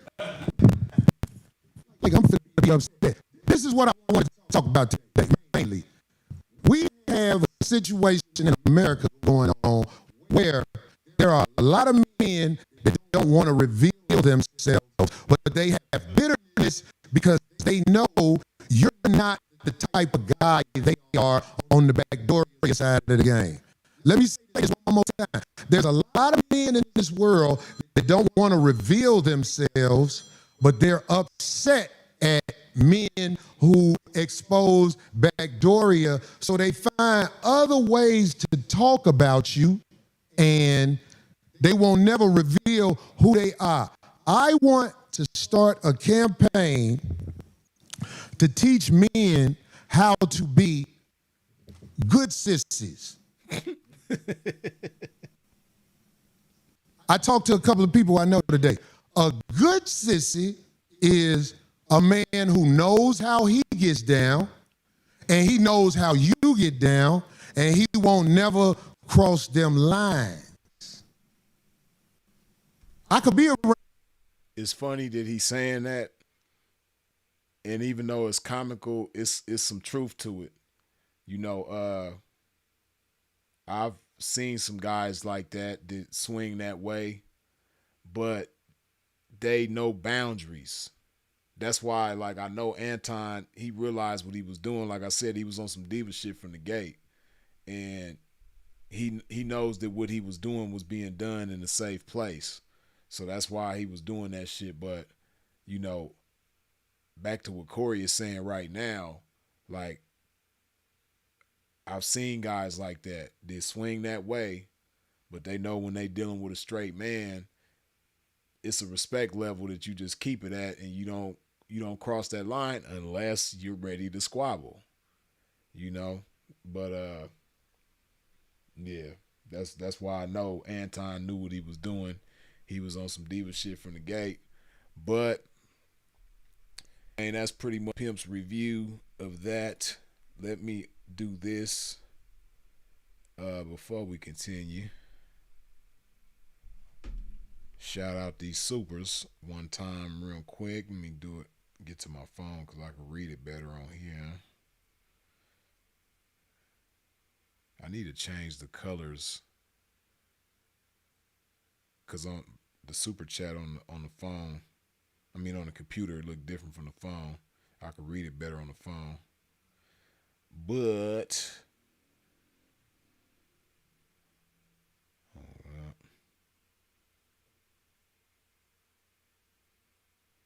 Wait, oh shit, damn. Bam, bam, bam. That's weird, it ain't showing. Why is it not showing all the... That's weird. Okay, for some reason my...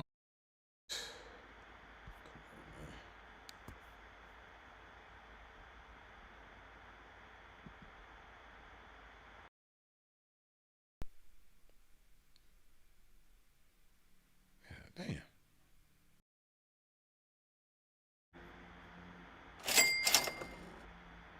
Corey Green, good looking with the $5. Black Americans who owned slaves purchased the freedom of their family members, spouses, children, etc. Tell the whole story. Right. And he said some of the first people to own slaves. That, yeah, come on, man, get it together. But like I said, he did that throughout the whole episode, though. It's like he sliced the truth the way he wanted to slice it and then did away with the part of the truth that he didn't like and highlighted the part of the truth that he did like. He didn't really tell, like, any lies per se. I can't really recall any lies that Anton told. As far as like the topics that was being discussed, he was being dishonest as far as like what he believes respect is and what he believed Corey did that was disrespectful. Supposedly he was lying on that shit, but when it comes to the politics and the history of America and all that shit, he wasn't necessarily lying. Racism and all that, it wasn't so much that he was lying, it's just he was like misleading and being irresponsible with the truth.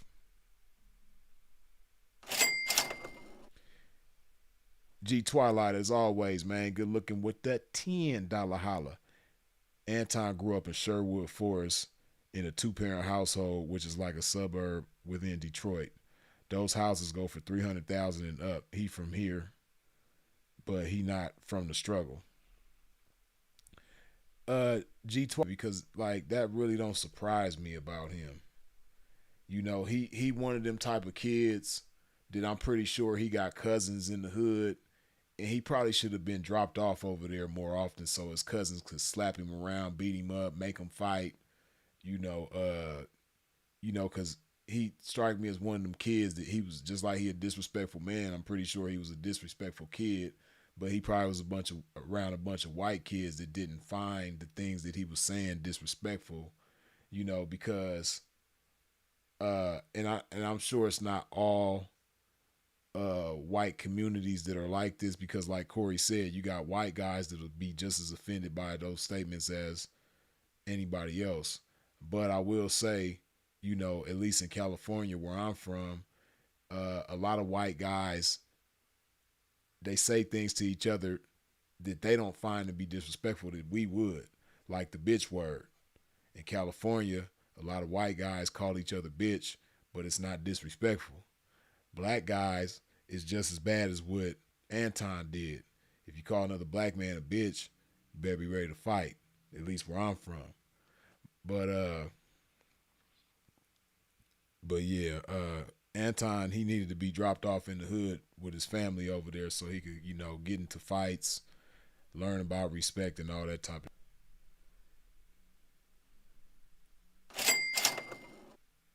Man, Miyagi 901, man, as always, good looking with the $5 holla. Blessings P, always top of it, man, for sure. I appreciate you, man. Good looking. Low Joe, as always, good looking with the $2 holla. Hit the like button. Yes, indeed, man. Appreciate you. Palm, once again, as always, good looking with the $5 holla. Whatever happened to the Israeli girl you had and the one who only spoke Spanish? How did they depart from your program? Do you know where they are now? The girl who spoke Spanish mainly, whose English wasn't really good like that, how did we part ways?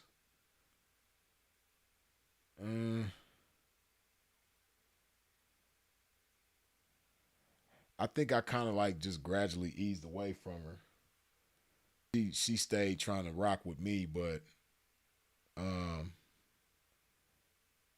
she was more so on some girlfriend type of time, and I wasn't on that. I wasn't on the boyfriend type of time, so I kind of like gradually just eased myself away from her. And we was cool for a little while, even after we wasn't rocking no more. But like we would talk to each other every so often, but then we kind of like just gradually lost touch with each other.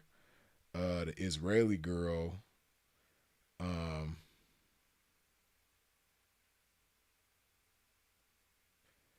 it was some stuff that took place I don't want to get into on here, but uh, yeah, she kind of did some disrespectful stuff, and I kind of fell back from her because it was she just did some disrespectful shit that I wasn't cool with, and I don't know what's going on with her. But good looking, and also Palm good looking with the $2 holla. You had the face in the Edward Boo Boo Hands roast. Right, I did have that face probably in that. Cause Edward Boo Boo Hands, he was pissing me off. Oh man. I probably did have that face for real. Oh, that's funny. Dame Dash, as always, good looking with that $10 holla. Freeze, I think Anton is corny, and I'm a diehard 5150 fan. But he did tell Corey to step outside 3 times. Even I was ready to catch Corey's back fade after a while. Yeah, see, but you got to understand, see, that's why I use Saint in the Center as an example, because he pretty much did the same shit. Like, Anton didn't really want to go outside. He only did that because he was betting on the fact that Corey wasn't going to oblige. And it's not out of fear. Like, if y'all think that Corey was scared of Anton, I don't know where y'all get that from. Because he was in his face and he told him to say it again and he did not. He said it multiple times across the table. But when Corey was within range, he didn't say it. And he went from Barry White to Mariah Carey. He was baritone from across the table. He was soprano face to face. Like, and then we can go outside right now. Like, he kind of was banking on the fact that Corey wasn't going to do that. Because I'm pretty sure if it was Anton's platform and somebody did that to him, he would have responded the way Corey did. He's not going to go outside because this is my platform. This is my place of business. I'm not about to wrestle with you at my place of business. We're not about to go tussle and, break shit around here. Even if we outside, I'm conducting business. This is where I work. This is my business that I own. We're not about to do that. And I think he was banking on that. And it was a gamble, but it was a kind of like a calculated gamble, calculated risk. But yeah, that inviting him to go outside 3 times and all that shit was bogus. And he knew that from the time that he did it. He like he said, maybe you walked into something that you wasn't expecting, and maybe I, knew what was gonna happen the whole time. Yeah, that's why I said Anton was on some diva shit from the gate. He was on bullshit. He came there to start shit. He didn't come there to have no intellectual conversation like he tried to portray that he did. No. But that shit was bullshit. The whole we could go out back right now. And I can't remember who that was. I seen somebody say that they think Anton would whoop Corey if they would have got down. I don't think so, because I don't see neither one of them as no tough guy, but I just see Corey as more of a man than Anton. Just on some man shit. I get more manhood vibes from Corey than I do Anton. And Anton is like a slithery, snake type of guy. That's just the vibe that I get from him. He's like, I don't get honesty and being straight up, And I could have him wrong. I don't know him personally. I don't know. But just the way he conducted himself in this episode, I don't see that. But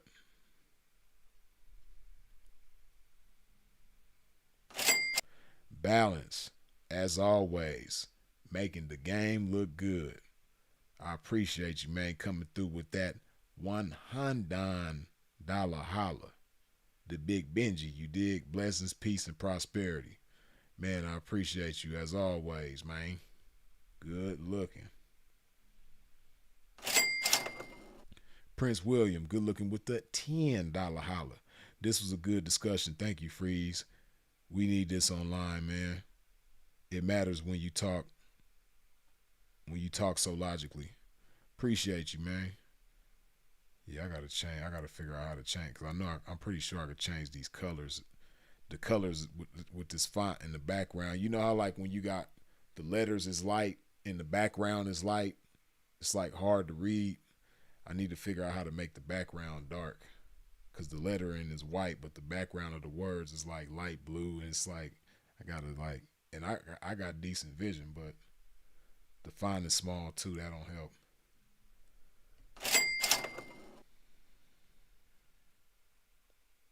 Ellie 9604, good looking with the $10 holla. We need a rebuking service for Sister Daniels. That boy sweet, Pop-Tart cupcake. Never argue with a sassy BM. Peace and blessings to the game. Long live Sinful to P. Blessings, Freeze. I appreciate you, man. Yeah, you know, it takes Sinful to do the rebuking service. You know, for me, I'm the type of person, and that's one thing Sinful said about me that's kind of true. You know, in order for me to be at my funniest, man, you know, somebody got to kind of like piss me off, you know, rub me the wrong way. And, you know, I ain't got no interactions with Anton. I ain't got no dealings with him, you know, or if somebody disrespects Sinful to P, that'll set me off, and I'll get on your head about that, you know, because he's not here to speak for himself anymore. And you already know there's a whole bunch of suckers that just feel the urge to talk about bro.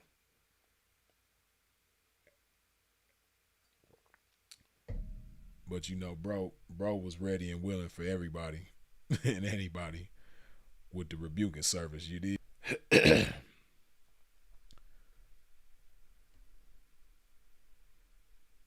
But yeah, that exchange right there,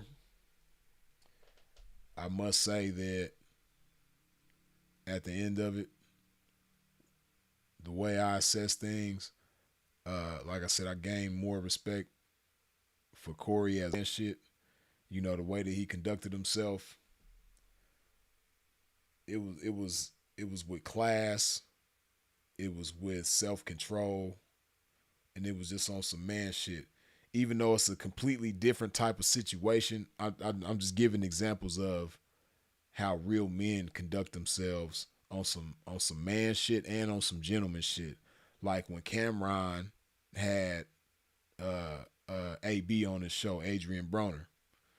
And Adrian Broner came on there drunk as a skunk, and he just kept on talking about Stat, flirting with Stat, and Cam kept trying to, you know, politely check him about the shit, letting him know like Stat's boyfriend is one of the people that work on the show, like he's right here, like you just keep flirting with his woman right in front of him, you know what I mean?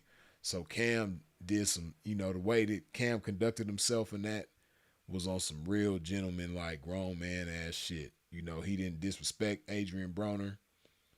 He didn't like violate him or anything like that. And he paid the man like he said he would.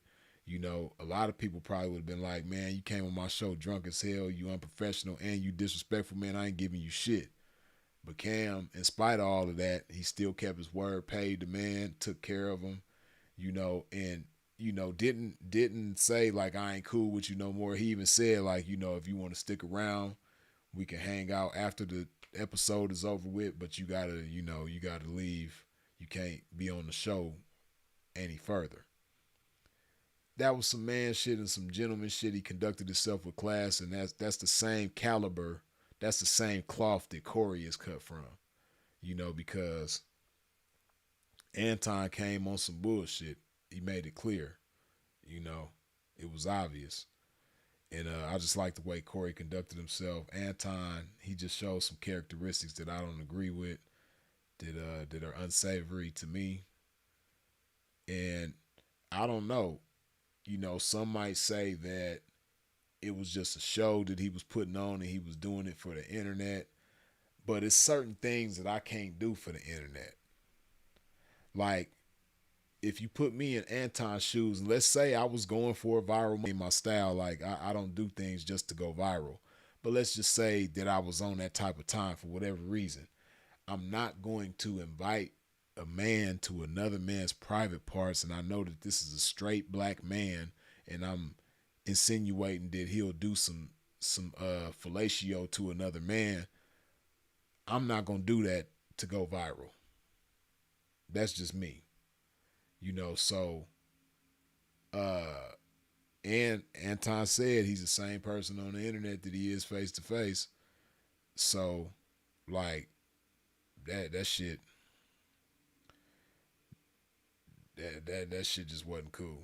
You know what I mean? And like I said, like I say all the time, the smallest gesture speak volumes about the character. And that gesture right there, along with a lot of other small gestures that Anton displayed, spoke volumes about his character. Like I've said before, apple seeds produce apple trees. So he produced a lot of apples that obviously come from apple seeds. You dig?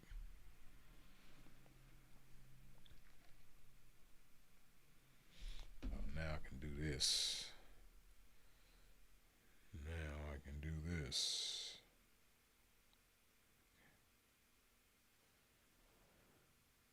He didn't invite him to his manhood. He called him a D sucker. Yeah, that's what I said. He invited him to another man's private parts. I didn't say that he invited him to his own. I said Anton invited Corey to another man's private parts. It is funny because Corey kept on saying he talking about everybody except for himself and white people. He is white people. Corey didn't catch on to that the whole time. See, like me, I probably would have got fooled too because Anton, he looked like a black man. So if he came on my platform, I probably would have been fooled too. Like, okay, I got a brother coming on, cool. You know what I mean? But the difference between me and Corey, I would have eventually caught on like, damn, he looked like a nigga, but straight up white man. I'm sitting down, I got a white man on my, and not just any white man, I got Elton John on my platform. I thought this was a brother, man, but this is Elton John. He's a white man and he's a diva. I got Elton John on my platform, man. If I'd have known that I was gonna have Elton John on here, man, I would have had a whole different, approach to this episode.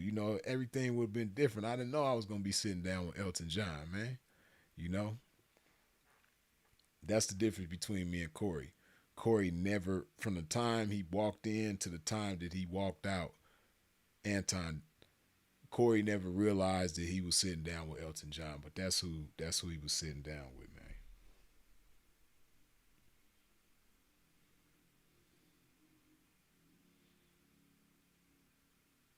Daniel's a full-blown coconut. You shouldn't call a man an ass kisser or a D sucker. Call it straight, bro. But see, like I said though, you right. He called him an ass kisser, and if Anton would have been felt disrespected by that, he would have been justified in that. But see, the difference is the level of disrespect. When you call somebody an ass kisser, there's no sexual connotations to it. You don't there's nothing sexual about it. But when you invite a man to another man's private parts, it ain't no way to mistake that. It's just a different level. You are right that he, Corey probably disrespectful in saying that, but disrespect, like I said, let's go back to it. Look at Darlene's face, and this time I'm gonna play it in slow motion.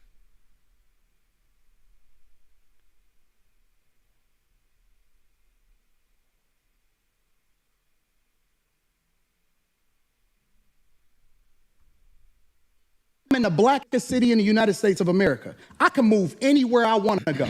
I choose to stay in the core of my city, and I choose to participate in my neighborhood. after black males or black people quicker than you will go after white males. What are white males responsible?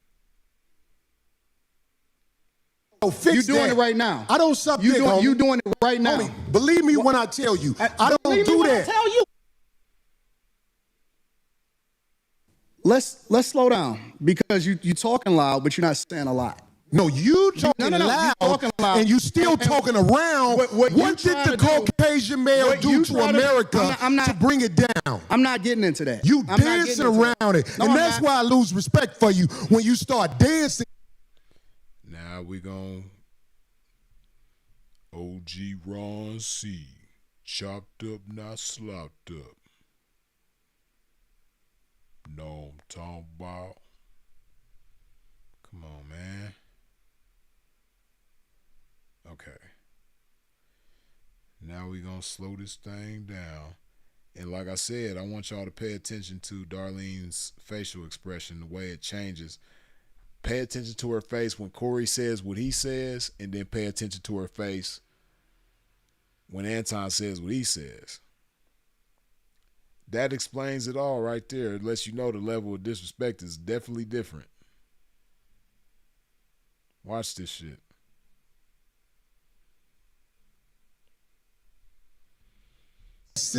And kissing Caucasian male's ass. But I don't. Don't do that in front. You see her face is just like normal. You see her face normal as hell. Now watch this. Corey called him, said he was kissing Caucasian male's ass. Her face was regular. Watch this though. When Anton say what he say. Me because I'm not an ass kisser of nobody. Yes, you are. You suck the dick of black people right now. Look at her face. You Hold on, that part is like hard to catch because the frame switches like right as soon as she says the shit, or as soon as he says the shit. Let me slow it down a little bit more. Hold on. Darlene just like the auntie that's like, oop. That's funny because I got an auntie Darlene. Shout out Darlene. Watch this. You suck the dick of black people right now. You doing the easy shit. Damn. What you do, let me tell you what you. I tried to catch it. Hold on. You suck the dick of black people right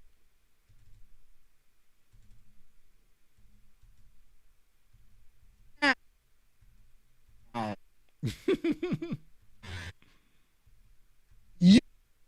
She kind of had a delayed reaction. Hold on.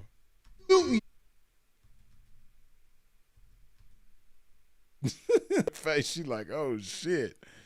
That right there is everything. That's what lets you know it's different. Because when you call somebody an ass kiss, those aren't really fighting words.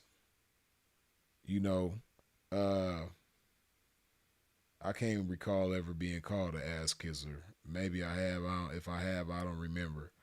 But I could just tell you from my standpoint, if somebody called me an ass kisser to my face, I'm not going to be ready to fight.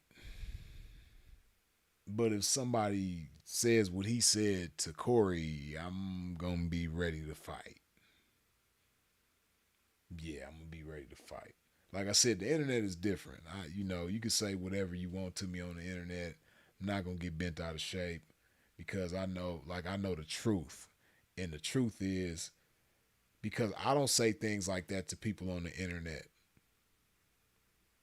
And if I do, I would say it to that person's face, and I'm gonna be ready to fight that person. I'm gonna expect them to be ready to fight me. I might even say it if I want to fight them. I might even say it to provoke them to initiate a fight with me. That's the only time I'm gonna say that to somebody on the internet. But for the most part, I'm not gonna say that to nobody on the internet. Right? But you have people on the internet that will say that to you on the internet that'll never say that in your face. So like he tried to bring the internet into it and try to make it like it's the same thing. No, it's not the same thing. You can say whatever you want to me. I'm not gonna get mad. I'm not gonna get bent out of shape. And even if I see you, like say somebody said that to me in the chat, and then I just so happen to run into them at Whole Foods or the gym or something like that, I'm still not gonna be ready to fight them because this just been my experience, right? People who have said disrespectful shit to me on the internet that I've never met before, when I finally did see those people face to face, they were sweet as pie. They were nice guys. They were sweethearts. And they wanted to take a picture. They wanted to, as simple to people say, give praise and worship service to a pimp. You know, they was just really nice guys that just, you know, are reckless at the fingertips on the internet. So that's another reason why if somebody says something wild and reckless to me on the internet, I've learned that they're not really like that 9 times out of 10. You know, it's your character, your integrity won't allow you to do certain things when you a certain type of man. You know, my integrity won't allow me to do that. So that's why I don't take them people serious. But face to face is different. You know, but look at her face. That right there explains all of that. Lets you know everything about the level of disrespect.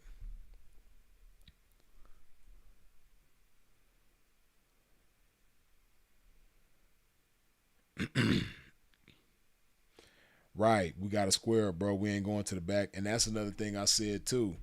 That's what let you know that we can go to the back. That shit was fake.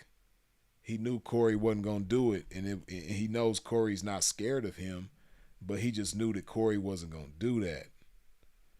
And if Anton really felt like that, he would have fired him.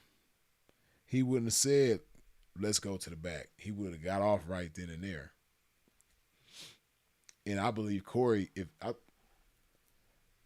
I believe Corey would have put his hands on him if Anton would have said it again when he was in his face. And I think Anton knew that as well. That's why he stood up and said, let's go to the back. If you really wanted to go to the back, you wouldn't have went to the back. You would have said he sucked D again.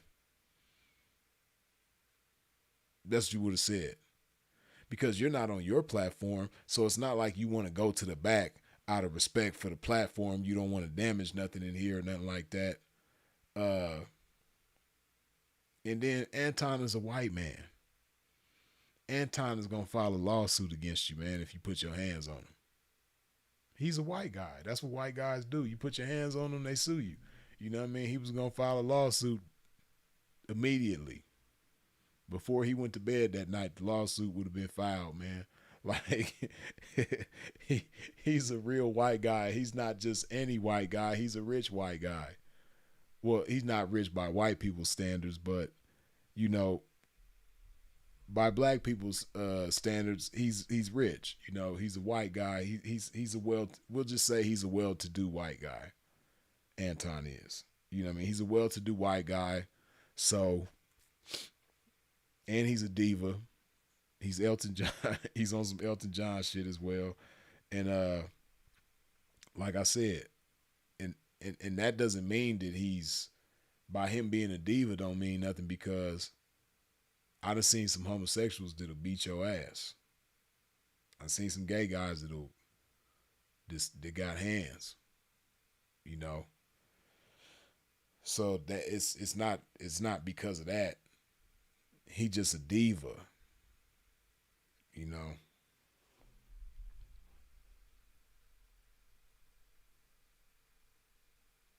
He think he wanted them in his head. No, he don't think he's one of them in his head. He one of them. You seen him denounce his blackness on this episode, and, you know, kind of like in a subtle type of way defend other white men like himself. He's a white guy. You know, it ain't really no other way around it, man. He's a white guy. The same people who love 4 extras for running fades are the same people defending Corey. Y'all hilarious. See, you have to be a 90s baby. I know you're a 90s. It's sad how I can just smell the 90s-ness through the screen. Y'all just be saying anything. It's like y'all don't like using your brain at all. Y'all be having analogies for shit that don't even go together. This statement right here, let me read it to you again. The same people who love faux extras for running fades are the same people defending Corey. Y'all hilarious. You know what that's like? That's like a peanut butter and mayonnaise sandwich.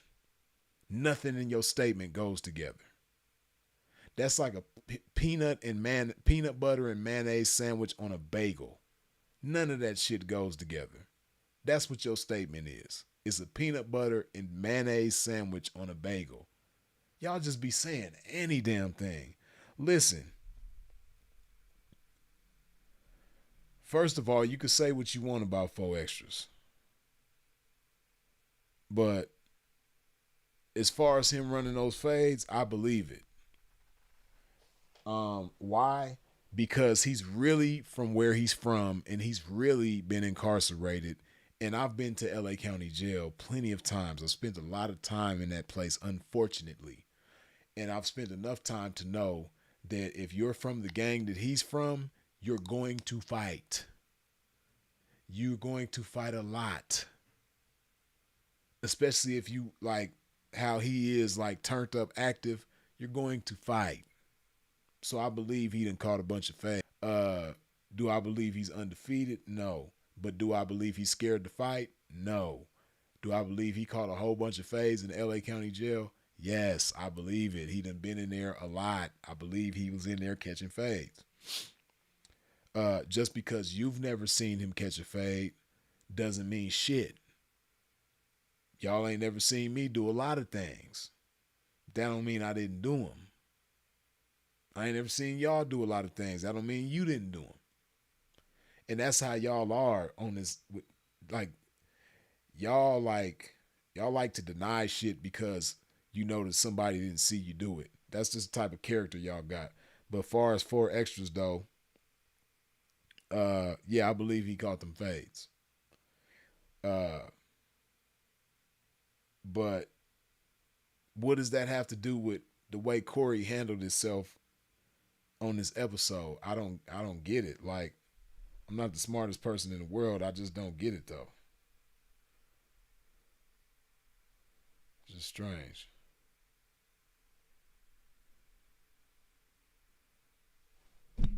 Yeah, man, that shit is a peanut butter and mayonnaise sandwich, what he said, man. That shit, like, his whole statement don't even go together. How you make one statement that it got parts of it that don't go with the other part?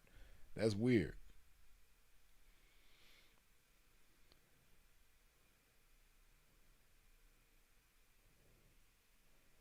If From Rises Again says, shit, I used to fight, but now I'm not. But now I'm not losing my car, my house, my bag. I just got to move smarter now, but still no law. Right. But see, I don't think Corey. I don't know. Like, I don't know how y'all could defend Anton, whoever's defending Anton, and trying to make it seem like he was on some tough shit, I guess, because he invited him to go outside several times. See, that, like, the people who say that, that's how I know you ain't been in no real confrontation with no man face to face. Because let me just put myself in Anton's shoes, right? Which is kind of hard because I don't wear high heels. But just imagine me in that same position on this episode like Anton, right? If I told Corey what Anton told Corey, and then Corey got in my face and said, say it again, you know what I would have did? I would have fired on him. Because I'm not going to say it again because I already said it. I'm going to just fire on you. I'm not going to stand up and say we could go out back right now and act like I'm about to walk outside. No, I'm going to fire on you. And if Anton really felt like that, if he was really with the shit he made himself to be, he would have fired on Corey. When Corey got in his face and said, call me another D sucker, he would have fired on him. That's real life. That's what's gonna really happen.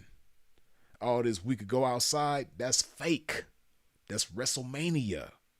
That's how I know whoever says that was like some G shit or whatever you trying to make it like, that's how I know you ain't never been in no real situation. You ain't been in no fight.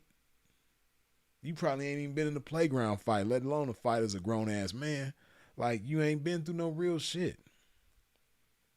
Because that's how that would have went. If Anton was really on that, he wouldn't have stood up and been like, we can go outside right now, knowing he got a damn hired bodyguard and shit. No, which if he paid money for a bodyguard, pretty sure that bodyguard is armed. He might even be an off-duty police officer, which a lot of them are bodyguards, you know what I mean? So, you know, yeah, that's how that would have went. But you know, y'all watch the internet too much, you know, and you come with a lot of theories that are based on hypotheticals instead of actuals and factuals.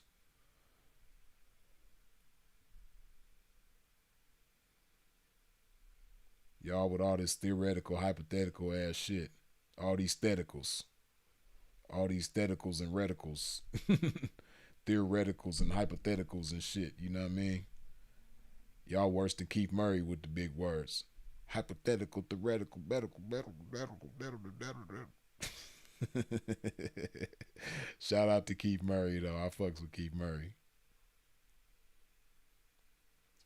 And knowing once we go outside, everybody's coming outside behind us to stop the fight. Exactly. See, that's somebody who done been through some real shit before to saying that. You know what I mean? Like, exactly. That's coming from a realistic standpoint. You know that's gonna happen. You know people was gonna, Corey got all his homies there, like, come on, man. Not here, not at the office, man. Like, nah, we can't do that right here, man. Woo. It ain't worth it, man. Come on, man. You got too much to lose. You don't need to go to jail, man. You know he gonna do this, do that. And that's what Anton is going. Like I said, he's a white guy. If you put your hands on him, he's gonna hit you where it hurts in your bank account. He's not gonna hit you in the mouth. He's not gonna hit you in the chest. He's not gonna hit you in the ribs or the face or nothing like that. He's gonna hit you in your bank account. That's how Anton gonna fight. He just made it clear that he hires bodyguards. He hires security. He's gonna hire a lawyer to fight your ass. He gonna have the security fight you. He gonna have the lawyer fight you. He's not gonna fight you. That's what he's not gonna do. You know what I mean? He gonna make you into a punching bag for the bodyguard. He gonna make you into a punching bag for the lawyer, but he's not gonna make you into a punching bag for himself. He's not doing that.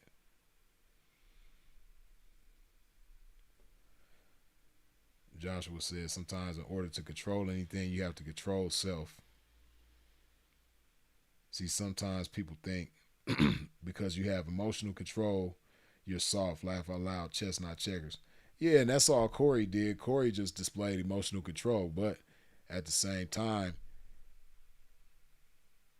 he put Anton in the position where he had to show and prove. When he got in his face and said, call me another D sucker. Because that's the way that Anton allowed it to go, it on some real man shit, it ain't gonna. If a man get in your face after you done called him that and he get in your face, he say, call me that again. Either you gonna call him that again and he gonna fire on you, or you're not gonna call him that again and you gonna fire on him. That's the only, between men, that's the only two ways it's gonna go. You know what I mean? Or you gonna bitch up and you ain't gonna say nothing and it's gonna be that. But if it's two men, like I said, you gonna call him that again, he gonna fire on you, or you ain't gonna call him that again, you gonna fire on him.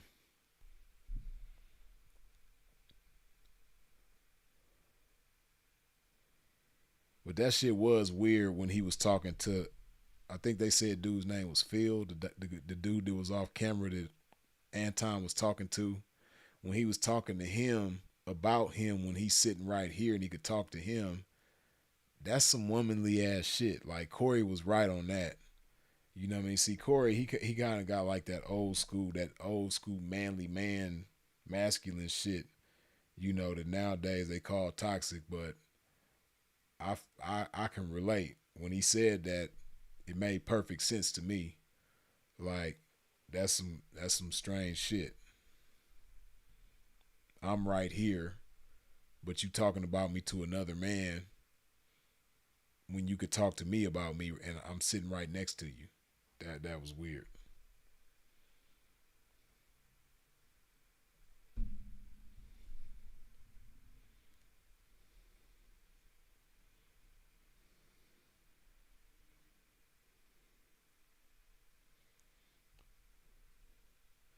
Corey for the basically saying. I don't know if you meant to say was basically saying, hey, we can keep this conversation going, but I dare you to call me another D sucker. I honestly think that if Anton would have did it when he was in his face, I think Corey would have fired on him. I do, or slapped him or something. I think Corey would have did. He would have reacted. He would have did something. I sincerely believe that. I sincerely believe that when he was like, call me another D sucker.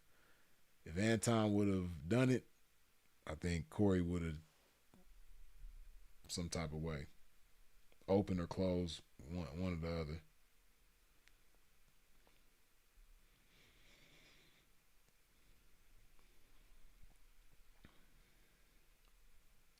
Too many black men want to test other black men or belittle them.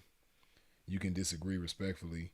He was mad Corey said he a white ass kisser, so he went below the belt with the homo shit. Yeah. Yeah, exactly.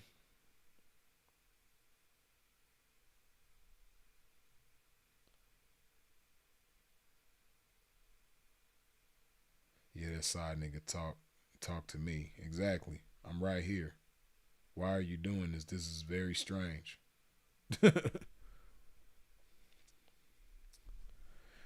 But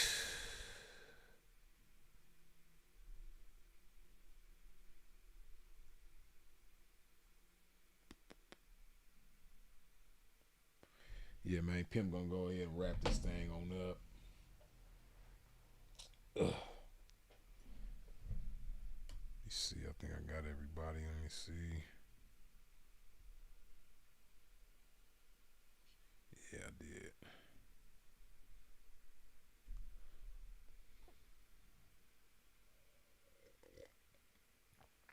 See, I don't know if y'all can see how glass is. This shit is huge.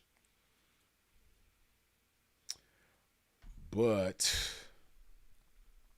we're going to go ahead and wrap this thing on up, man. I keep kicking the damn shit. But, oh, and also, before we go, let me do that, man. For those of you who already are subscribed to the Lost in Foreign Land channel,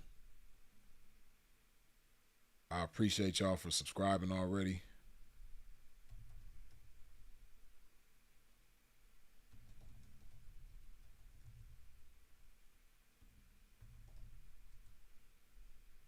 But I'm gonna put it in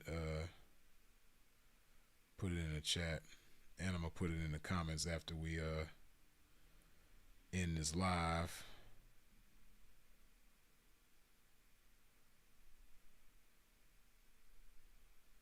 Okay. Where? Oh. Bam.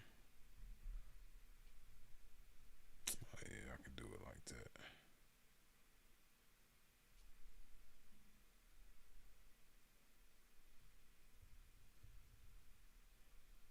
Okay.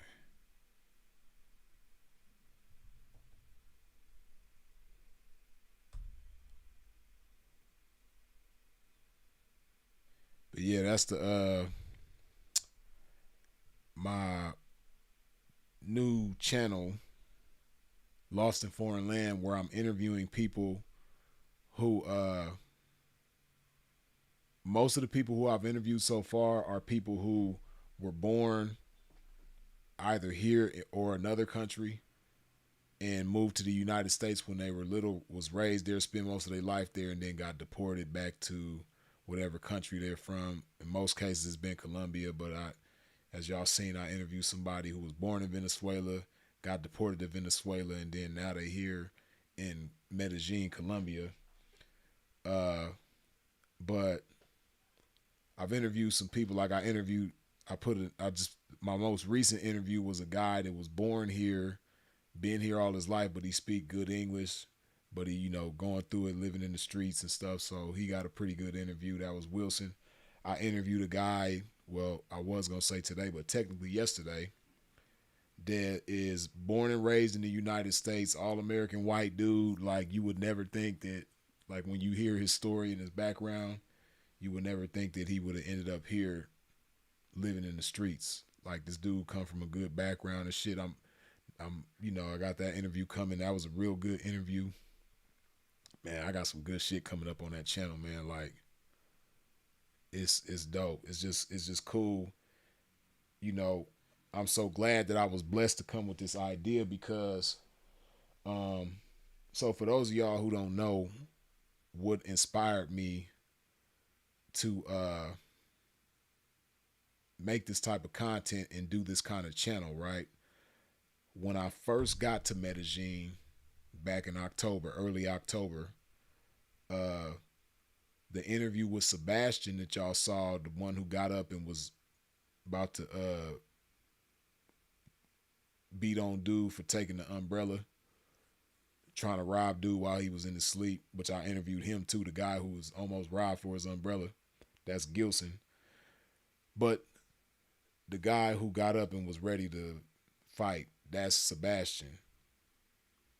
When I first got here, out of all them people, even though he wasn't the first interview, he's the first person that I met was Sebastian. We had lost touch and we just recently regained contact.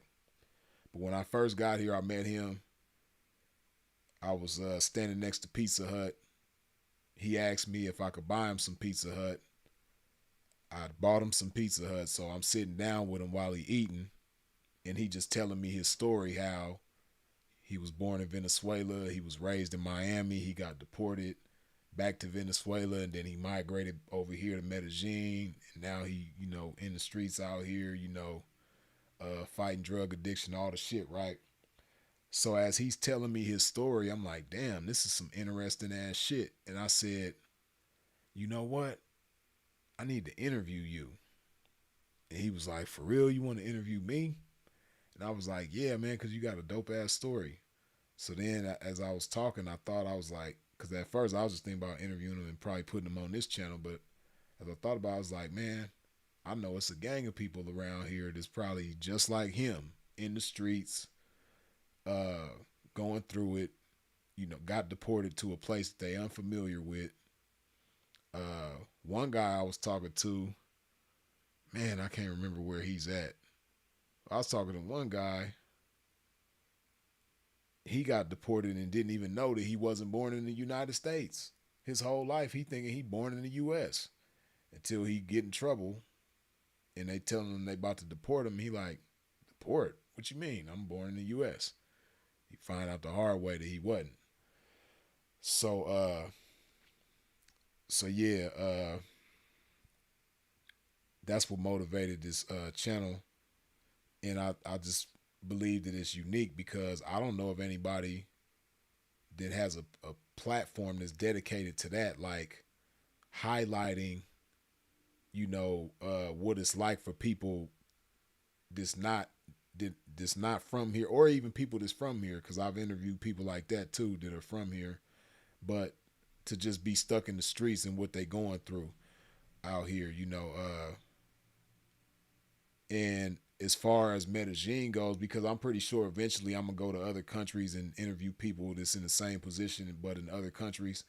But as far as like Colombia goes, the type of content that I'm bringing y'all, you really ain't gonna see it because one thing about Colombians, they really ain't camera friendly at all. especially out in public. Like if you out in public recording, they really don't like that shit. And like out here, like, you know how in the US, if you see somebody get into a car accident, if you see the police harassing somebody, if you see some people get into a fight, or any of these types of situations, and 20, 30 people crowd around and everybody pulling their phones out, that shit don't happen out here. Yeah, people will run up, like if they see somebody squabbling or something, or if it's something going on, like, again, like I said, police harassing people or whatever, you know, in a bunch of people crowd around, nobody is going to pull out their phone.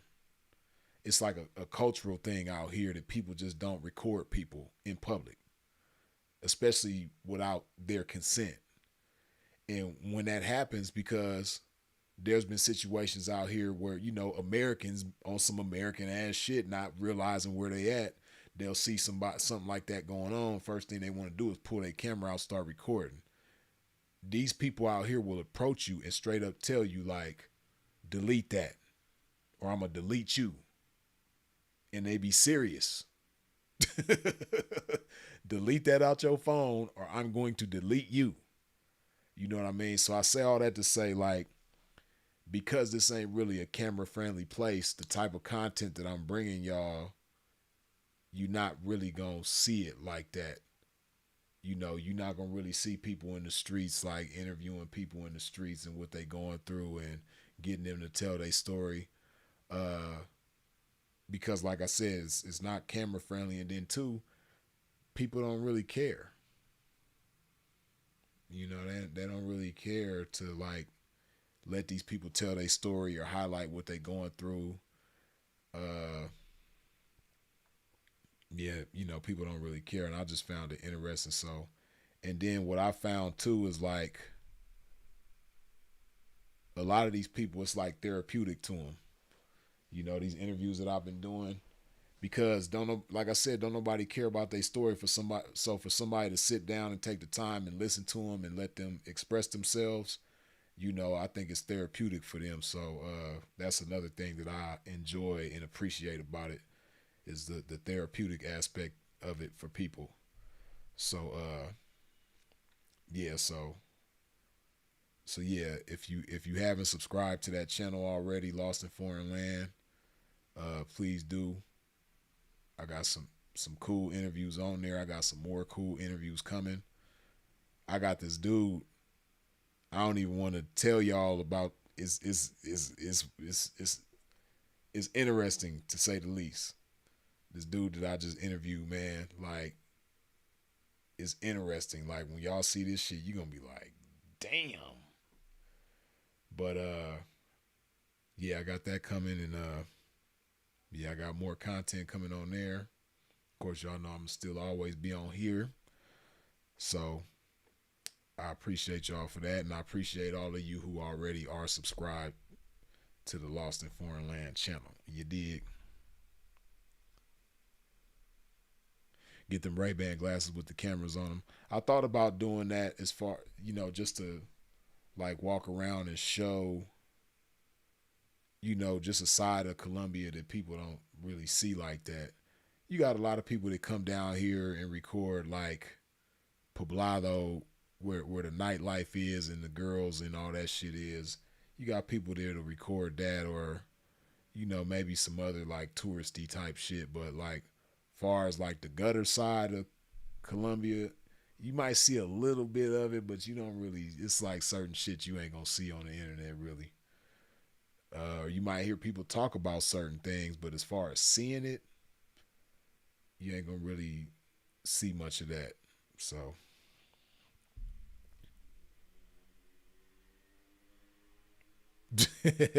y'all stupid. Brandon, you stupid as hell. He said testicles deep. Don't disrespect this boy on boy pimping. He 20 testicles deep. I ain't messing with y'all, man. Yeah, we gonna go ahead and wrap this up on that note. But yeah, appreciate y'all. As always, I appreciate y'all for tuning in and tapping in with a pimp.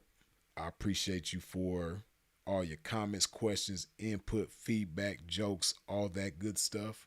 I appreciate you for subscribing. I appreciate you for hitting the bell when you subscribe. I appreciate you for sharing this video.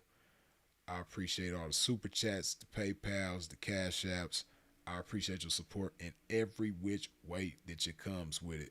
And yeah, just a reminder, you know, because a lot of y'all keep asking me about consultations. In case you don't know, if you go to the About section of this YouTube channel, you will see the link for my my bookings to book a consultation with me if that's what you wish to do. The link is in the About section of this video, of this YouTube channel, so it's there. But as always, if you out moving around in traffic, please do so in safe fashion. And of course, long live the incomparable Sinful to P.